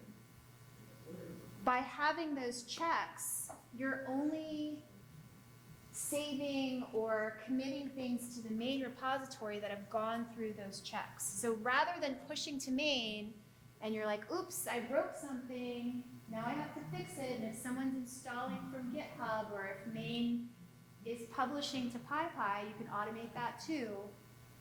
If you don't have a branch, you're bypassing an opportunity to do some checks before you merge things into your code base, into your repository. So that merge that, create a branch, and then create a pull request workflow is an ideal workflow for whether you're working by yourself on a Git repository, and it's a required workflow if you're trying to contribute to a repository that someone else owns. Does that make sense, just like generally, in terms of the workflow? See some nodding heads. Cool. Okay, so I want to go back to, not here. No, keep working. All right.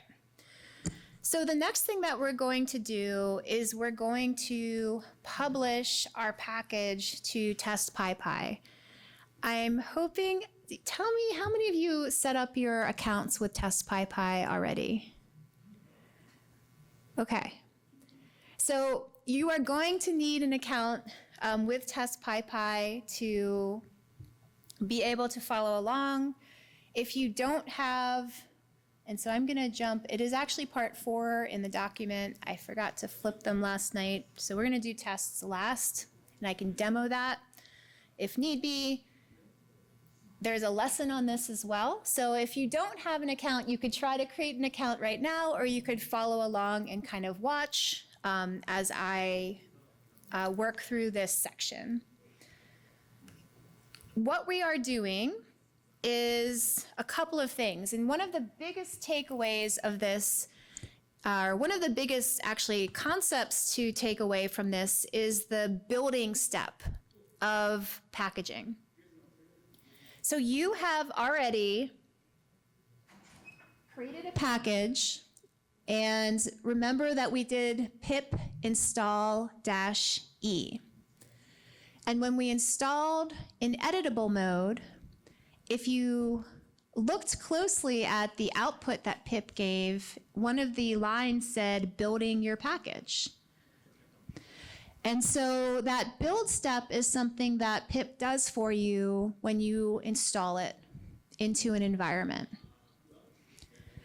In this case, we actually have a hatch environment set up that we will use to build distribution files. And we could talk about them more, but you don't need to know the details about what these things are. And we have a whole page that tells you about what these distribution files are. But for the purpose of today, the distribution files are your package wrapped up and organized in a way that PyPI understands and pip or another build tool knows how to unpack and install onto your machine. And in fact, the one word that you might see a lot, wheel, sounds like a big, scary, weird word. I don't know what that is, and it's actually just a zip file of your package in a specific format that pip understands how to install and other installer tools. So these aren't really magical files, but Hatch and pip will create them for you, and then you can use them to publish to PyPI. We're going to use TestPyPI today. Please do not publish to the real PyPI during our workshop. The maintainers will not be very happy with us, and we like the maintainers a lot, so we're going to go to TestPyPI today. But you could use the same workflow to publish to PyPI, and then some of that distribution will also be useful if you want to publish to conda-forge. And we have tutorials on all of those things, but we're going to work on this step here. So the first thing that you need is a PyPI account, a TestPyPI account. So I want all of you to go to TestPyPI and log in. This was in the setup, but I know the way these workshops go, and a lot of times it's hard to prepare ahead of time. So just make sure that you can log in to TestPyPI. So I'm going to do that too, which means I need to actually, I'm going to find my login. So I'm going to log into TestPyPI. Gesundheit. Why is that happening today? Oh boy, what's coming up here? Nope. Seriously?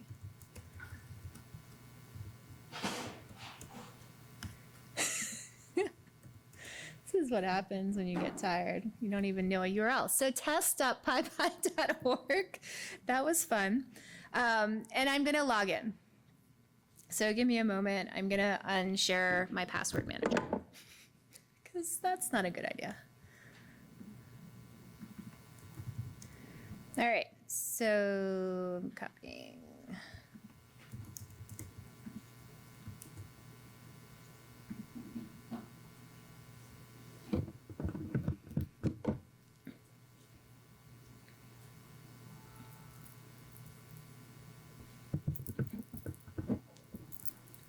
Come on back.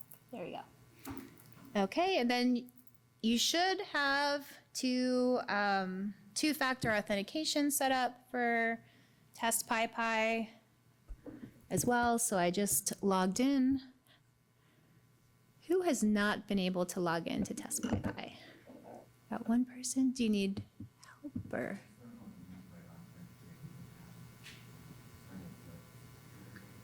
Oh, I think someone can help you. Thank you. Okay, so we have some authentication challenges. So while the authentication challenges are getting sorted out, what the rest of you can do is, this is the search for TestPyPI. So right now, make sure that whatever you named your package, it doesn't already exist. So like put the name of your package into the search box and hopefully it returns nothing. So I'm gonna do pyOS package, my dog's name. There is already a Juno package? What? But notice pyOS package underscore Juno is not there. So if you did pyOS package underscore your username or just anything that is not already on PyPI is going to work. Or TestPyPI. So I'm good. Juno is not the name of my package. 17 other pyOS pack. Yes, we have run this workshop before. So that's how many people decided to use the same name with their username.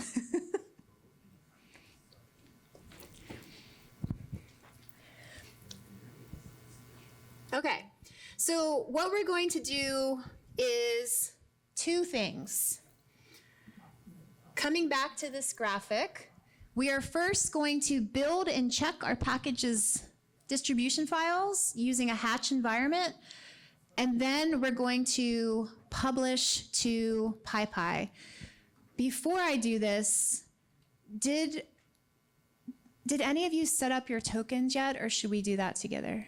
Give me a show of hands if people set up, if you went through the setup instructions and created a token. Okay, let's do it together. Cool, no worries.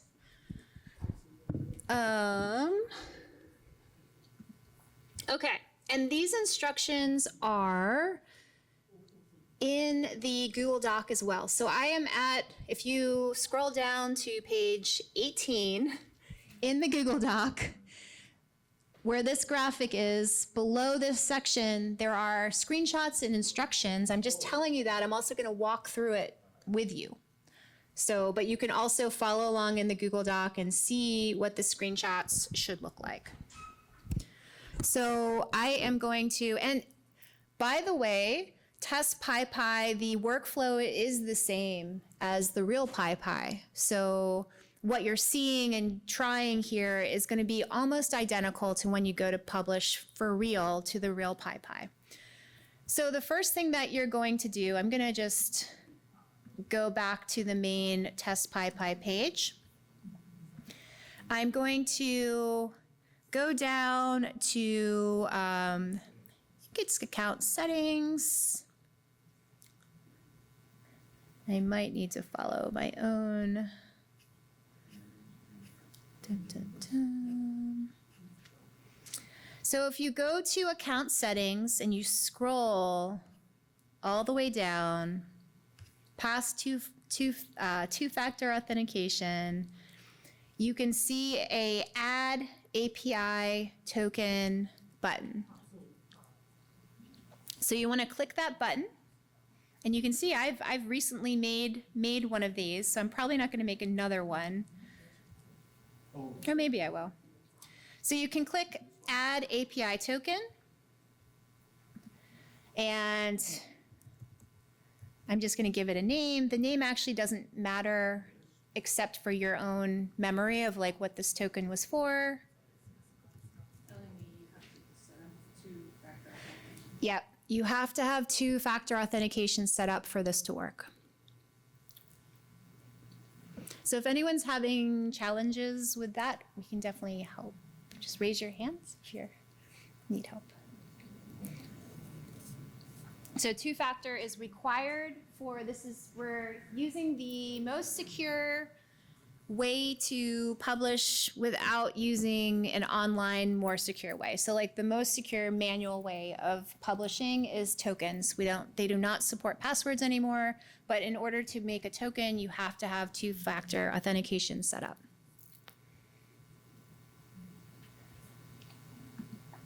So in this case, you'll see a bunch of tests that I've done. The first time that you create a token, because the package doesn't exist yet, you have to scope it to your entire account.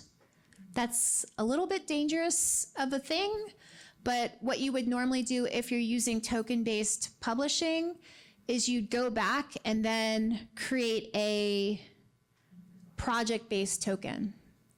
But for just today, just so you can see how to publish, we have to start by creating a scope for the entire account because you don't have the package on PyPI yet to be able to create a token for only that package. Does that make sense? So we're making a scope that's really broad, and then the ideal scenario would be then you would delete it and make a scoped token for your package specifically.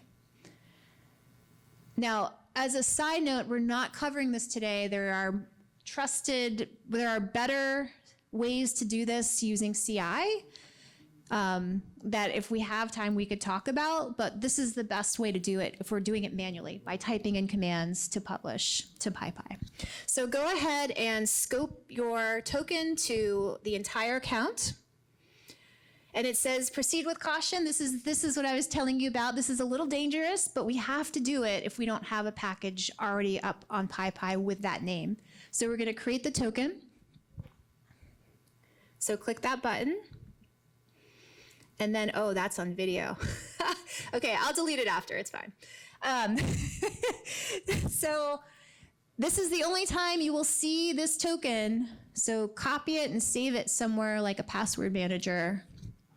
And don't ever do what I'm doing, which is it's on video, it's going to go on YouTube, but that's fine because I'm going to delete it right after. Don't ever share this token. But this is the only time you're going to see it. So copy it now and save that somewhere, like a password manager, somewhere that you can find it again easily. We're done.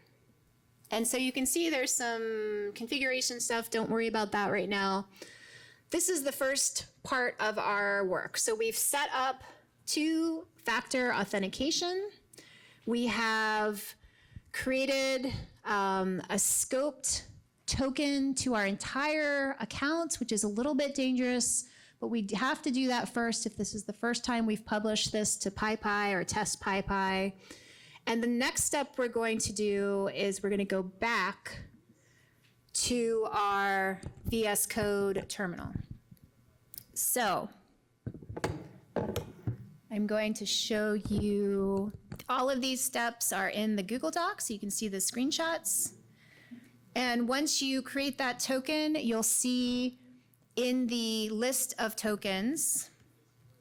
So I'm just going to leave this page, go back to account settings, scroll down to the bottom, and you can see that I have a token that has never been used. So you should all have something like this on your screen. You might not have these extra tokens, but you should have the new one that you just created. The question is, we generated the token, put it somewhere where we're gonna copy it really soon. So you could leave that page open or copy it into like a text editor or something like local, because we're gonna. Just looked away for a minute, so you haven't used it yet. Nope, Have not used it yet. No, but you need to have it somewhere where we can use it. So the first step, we created the token. You can see I've never used it. It's scoped to the entire account because we have to do that because we don't have the package on TestPyPI yet. The next step is going to be building the package. So I'm going to go back to this graphic to show you where we are. So we've just done the piece that connects our workflow to TestPyPI, which is create that authentication token. That's all we've done. Next, we're going to actually build your package. So I'm going to go back to VS Code. I'm going to clear my terminal. And I want to show you Hatch has, so when Nessa was talking about the PyProject TOML file, she mentioned that the PyProject TOML file can be used to configure things. It is used to store your metadata, but you can also configure it to run scripts and run commands and to configure code formatters, and there's lots of things that you can use the PyProject TOML to do. One of the things that we've added to your PyProject TOML are environments that have dependencies that you will need to run common packaging workflows. And one of them is what's called a build step, which is where you take your package and but a tool rearranges the files into a structure that is needed for pip to understand how to install your package. So that's the package distribution files. We have a whole page describing what building is. We're not going to go into that in detail today, but just know that it's reformatting your package into a format that a build tool can install. So with Hatch, we have environments that will perform multiple tasks, and one of them is a build environment that you can use to build your package. So if you look at this here, you can see there's tool.hatch. So this is saying, okay, this is a configuration for Hatch, which is a tool. And it's a configuration for a environment, ENVS, environment. And this is a custom name. You could call this Bob, you could call this Juno, you could call this build, which makes sense since this is an environment we're using to build the package. Whatever environment name you want, you put here. And then you can see in this configuration, we've got a description. So this says, test the installation of the package. So we're going to build the package and then do a test step in this environment. And then similar to the dependency list for your package, this is a dependency list for the build environment. So you're saying, hey, Hatch, create an environment. Its name is going to be build. And it's going to have pip installed in it, and it's going to have Twine installed in it. And Twine is a package that will upload. I just blanked. Upload your package. No. Yeah. Twine is a package that will upload your package to PyPI. That was a weird moment. My brain just went blank. And then detached equals true just means don't install my package into that environment. So don't install it into editable mode. So we're just setting up an environment using the PyProject TOML that Hatch will recognize and build for you. What's really nice about these environments is that someone that is new that wants to contribute to your package, rather than having to go through the process of using venv and creating an environment and installing things manually, if you have Hatch environments set up, essentially you can just run scripts and Hatch will do all the setup for you. So you can run them in CI, a new contributor can come in, they just need the instructions and they need Hatch installed and Hatch will do all the rest. Hatch will even install Python for them using UV if they don't have Python on their machine. So here's the environment description or specification from Hatch. And then below, we have a script set of steps. So above is the environment, and then this step says, okay, Hatch, tool.hatch. We're going to use the build environment. We called it build above, and we're gonna run things. So we're gonna call it scripts. And what are we gonna run? We are gonna run pip check to check the package, to check that things look okay. We're gonna run hatch build clean, which is gonna actually build your distribution files. And then we're gonna use twine to check that the output distribution looks good. And essentially it's looking at metadata and things like that. So these are just commands that you might need to type in the command line that will be run for you when we run this hatch command. And I'm gonna show you how to run it right now. So I'm gonna open my terminal here. So it's a little bigger. I'm gonna close this. And first I'm just gonna show you that let's just make sure hatch is installed, because that would be bad if we're using it and it wasn't installed. So I'm just gonna do hatch version. So I'm just using a hatch command.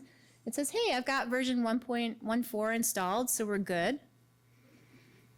You can also do hatch-h and get a little bit of help. You could do to see what commands. There's a hatch environment, oops, where you can see what environments, and we'll talk about this a little bit later, but you can see what environments have been defined. So Hatch does all of this for you. Once you have things set up and once you've defined an environment and some scripts that you want to run in the environment, you don't need to do any additional work. Hatch will build all of that stuff and run all of that stuff for you as long as it works. You know, if you have packages that actually exist, those types of things. So what we are going to do is we're going to run the build environment that has pip and twine in it, and the script is called Gesundheit. The script is called check. So here's how we do that. We go to our terminal. I'm going to clear this out so I'm at the top of the screen. We go hatch run. So you always start hatch run, and then environment name. So that's build. And the script name is, I'm in tests, check. So we do colon check. So hatch, run, build, colon check, and you can hit enter or return. And here's what's gonna happen. One, it's going to create the environment if it hasn't already, and it's going to update it, and then it's going to run all of those commands. And again, the beauty of this is that if you want other people to contribute to your package, if you have a bunch of these environments set up for tests and for building your package, they might have to manually install things, and Hatch will do all of that for you. So you're defining the environment and what needs to go into it, and then you run the hatch commands, which always start with hatch run, and then environment name, colon, script name. So what this just did, and you can see this in the output that I have here, I ran hatch run build check. Hatch first ran pip check, which we defined in that build script. And then it ran hatch build -- clean. That created your package distribution files. So we have a wheel. Remember, this is just a zip file. And we have you could unpack this as well. The source distribution is just your package files organized in a specific way. And then it check them with Twine. Just make sure that everything looks good, like looks ready to publish to PyPy. And these distribution files are the most important part in terms of these are the things that need to go to TestPyPI. These are the things that when you do a pip install, you are installing normally the wheel, but you're installing one of these two things that are sitting somewhere. Are there any questions about that? Because there was a lot to unpack there. I see some nodding heads. Any questions? Yeah. So when we ran, when did that tar.gz file get created? That's a great question. So that tar.gz file, when you run hatch build, Hatch is building your package, and what that means is it's creating these two distribution files. So this step here specifically created those files. And to follow up on that, I want to just show you that if you look at your file browser in VS Code, you'll see that Hatch creates this dist directory, and you'll see the files there too. That /dist is a common, is commonly what tools use to save those output distribution files. That was a really good question. Other questions? Okay. So you can look at those files. If you really wanted, you could rename the .whl to zip and look at what's in there. That helped me early on understand this. But the next thing that we're going to do is we're going to publish to TestPyPI. And there might be some copy-paste challenges here, so we'll pause to make sure everyone gets to this step. Is there anyone at this point that doesn't have TestPyPI, like you can log in and does anyone not have a token? Y'all? Okay, cool. And if you're just watching, that's cool too. So I'm going to scroll down to where we are in the Google Doc. There's a bunch of links about what these distribution files are. We are going to run Hatch. See some of you copying it. Perfect. And what this is Hatch publish. So we're using Hatch to publish. -R is just specifying the repository. If you're publishing to real PyPy, you don't need any flags. But because we're publishing to TestPyPI, we need the -R for repo repository equals TestPyPI. So we're going to run that in the command line. That command is not going to work if you haven't done your build step. You have to first build your package and then publish it.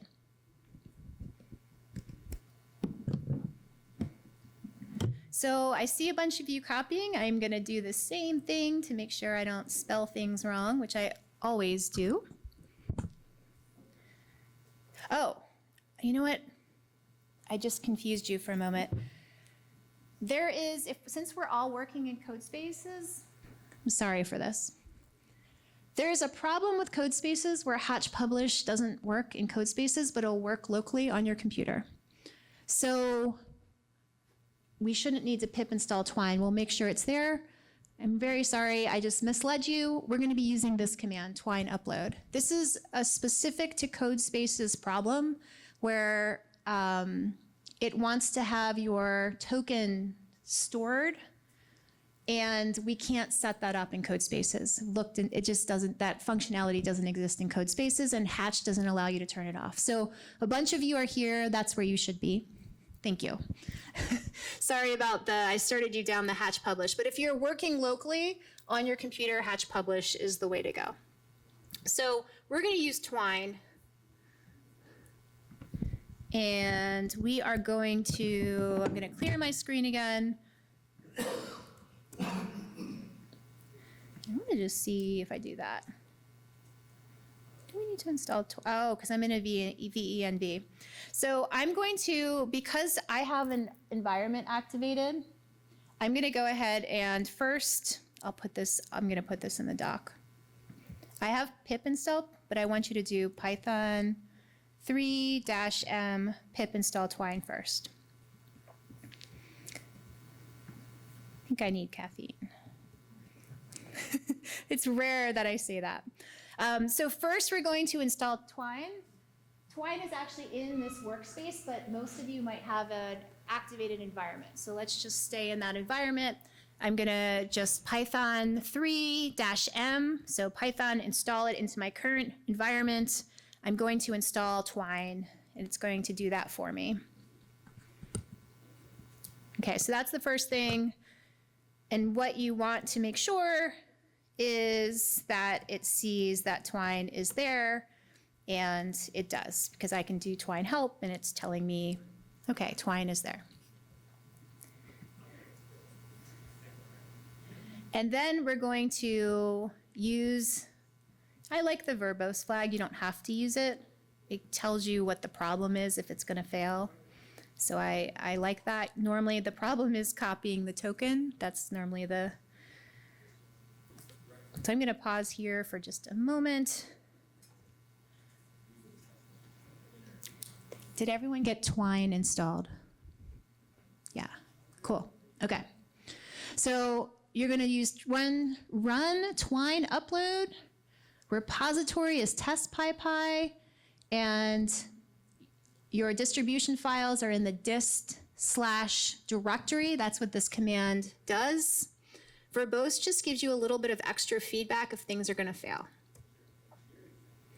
So this is where you need your token. This is where I need to remember where I just saved my token. Good. Of course, in a very secure spot. And you're going to paste that token in, and it's going to look like you didn't do anything, but you did. If you got your package to upload to TestPyPI, go to TestPyPI and look for it. Just like go there. Now, obviously, oh, I did it again. Unbelievable. Okay. There's, it's perfect. We're gonna see how many pyOS packages we can get up on TestPyPI. I wonder if we can filter them by date last uploaded. There we go. pyOS package Ninja. This is good. I like this. Oh, thank you. I'm draining. Thank you. You are wonderful. Okay, so I see a bunch of you actually got this to work, which is wonderful. I know we have at least one copy-paste issue, which has to do with Codespaces. The takeaway here, actually, I'm going to pause for a second. Who has questions at this point? Anyone have questions about publishing? Oh, I just, in TestPyPI at the very top, I just sorted by date last updated. You can also just search for your package name as well. And then if you click on one of these, so let's look at the Ninja version of pyOS package, you can see that there are instructions to install it from TestPyPI. You'll notice some other things, like remember earlier when Anessa was talking about the classifiers and some of that information in the PyProject TOML that was related to your package's metadata. All of this information on the side comes from your PyProject TOML file. So if you wanted to update any of these links, you would go back to that PyProject TOML file, edit it, rebuild your package, and upload again. There's a step in there you'd want to change the version. We didn't talk about versioning, but this information comes from that PyProject TOML file. And this landing page comes from your README file. So you can look at all of those files in VS Code and see that this information came from there. You can see the license. Here are the classifiers. And then again at the top, you have instructions for pip installing your package. And so the reason why it didn't work on my machine, we did everything right. I just didn't have the right token copied, so I had an authentication error. But most of you got this to work. I could go back and get my token and fix that. Yes? Before the real Python, with a pip install, just use pip Yeah, great question. So if this was the real PyPI, then it would just be pip install package name. But because we're using TestPyPI, it's this. And also know that like this isn't a great final landing place for your package if you actually want people to use it, because dependencies will be dated here and stuff. So this is a great place to practice setting things up, but this is not where you want to test, like have your final version of your package. You'd want to use the real PyPI. They can, yeah, totally. Is there restrictions on it, or if anyone can look at it? Yep, anyone can download it once it's on PyPI, or if it's a public GitHub repo, anyone can. What if I want to restrict? There's no restriction. Private. Is there private restricting people from downloading from TestPyPI? I don't know of that. Is there a way to restrict people from downloading a package on PyPI? Okay, that's what I thought, but I've never even thought about it. Yeah, it's Okay. public resource. Yeah, okay, yep, it's a public resource. You could set up your own PyPI type instance. Oh, You know, companies will do that. yeah, I think that's a good. Can GitHub host packages too? Yes, in the Google Doc, there's a section on installing from GitHub as well. So Can that be restricted? pypi.org, you can't restrict anything. It's a public resource. There many companies host their own source code repositories or packaging platforms within their own companies so that people can use just things that have been vetted.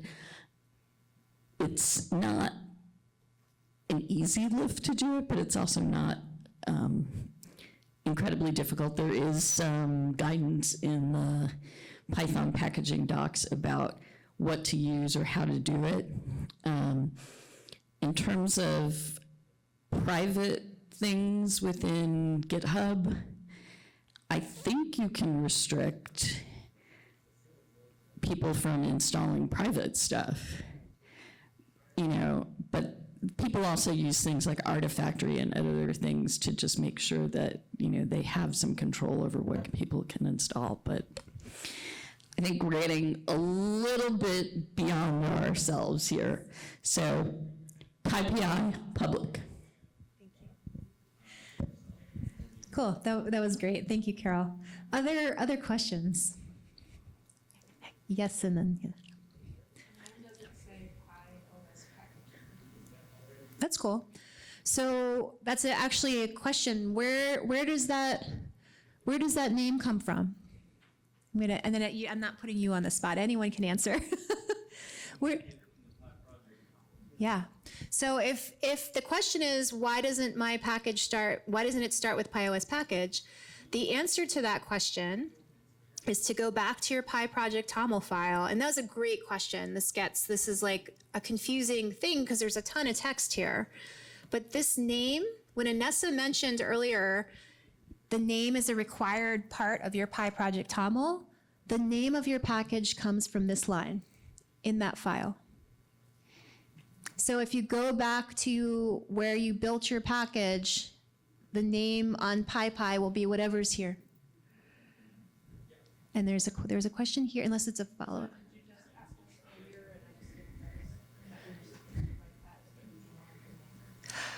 Yeah, I can't remember exactly what I said, but I think earlier I was like, you can call it pyOS package, but I think I also said, or you can call it something else. And so if you called it something else, that's great. Yeah. Don't worry about, there's no wrong name. The only wrong name would be technically if it's already on PyPI, because it's going to fail. Like it won't allow you to overwrite someone else's package, but you can have any set of like alphabetical characters as a name, and that is fine. Yeah. By convention, that name needs to match your folder structure, needs to match your real file name, and all that should match. Well, the folder structure, like the parent directory structure, that's a different thing, and that could be different. But what you do want to have some alignment, and there's some caveats here, just for backstory. I like to have what you just said, consistency. You will sometimes see people that have a different directory name. You will see that. You can, but then there's other things that you need to have configured correctly, but you will see packages that have different names there. The important part is this name here. In terms of building, that is the thing that your build tool is going to find the name of the package, and it's going to update the metadata file in your distribution files with the name that's here. So this is the most important name in terms of what's on PyPI. Okay, there's a question here and then a question there. I think kind of answering my question was like install this install like line right like the website stuff. That's usually the TestPyPI. Yep, you got it.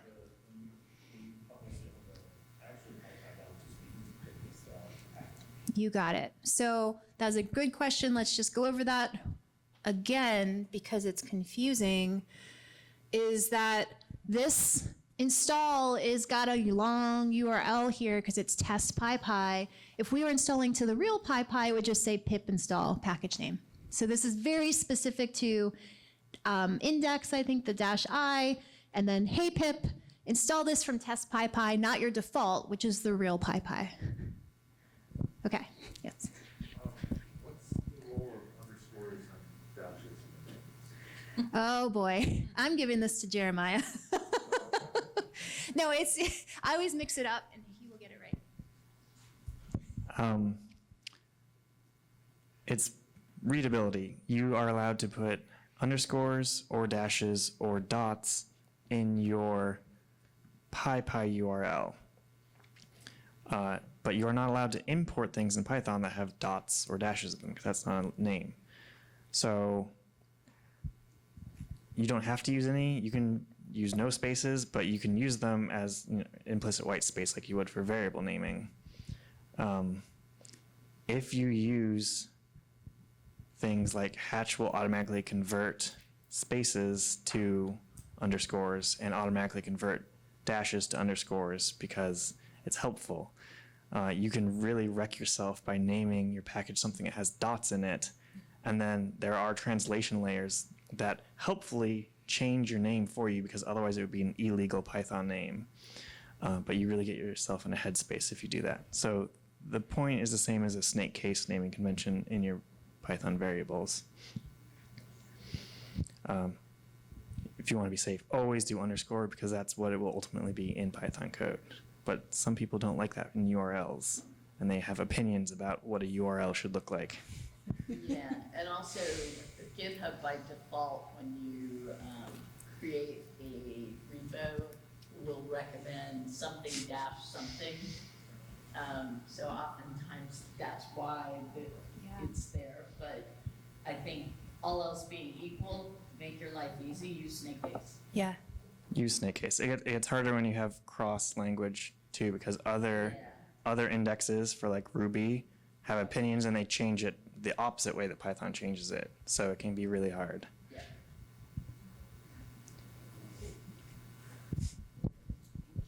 Details matter.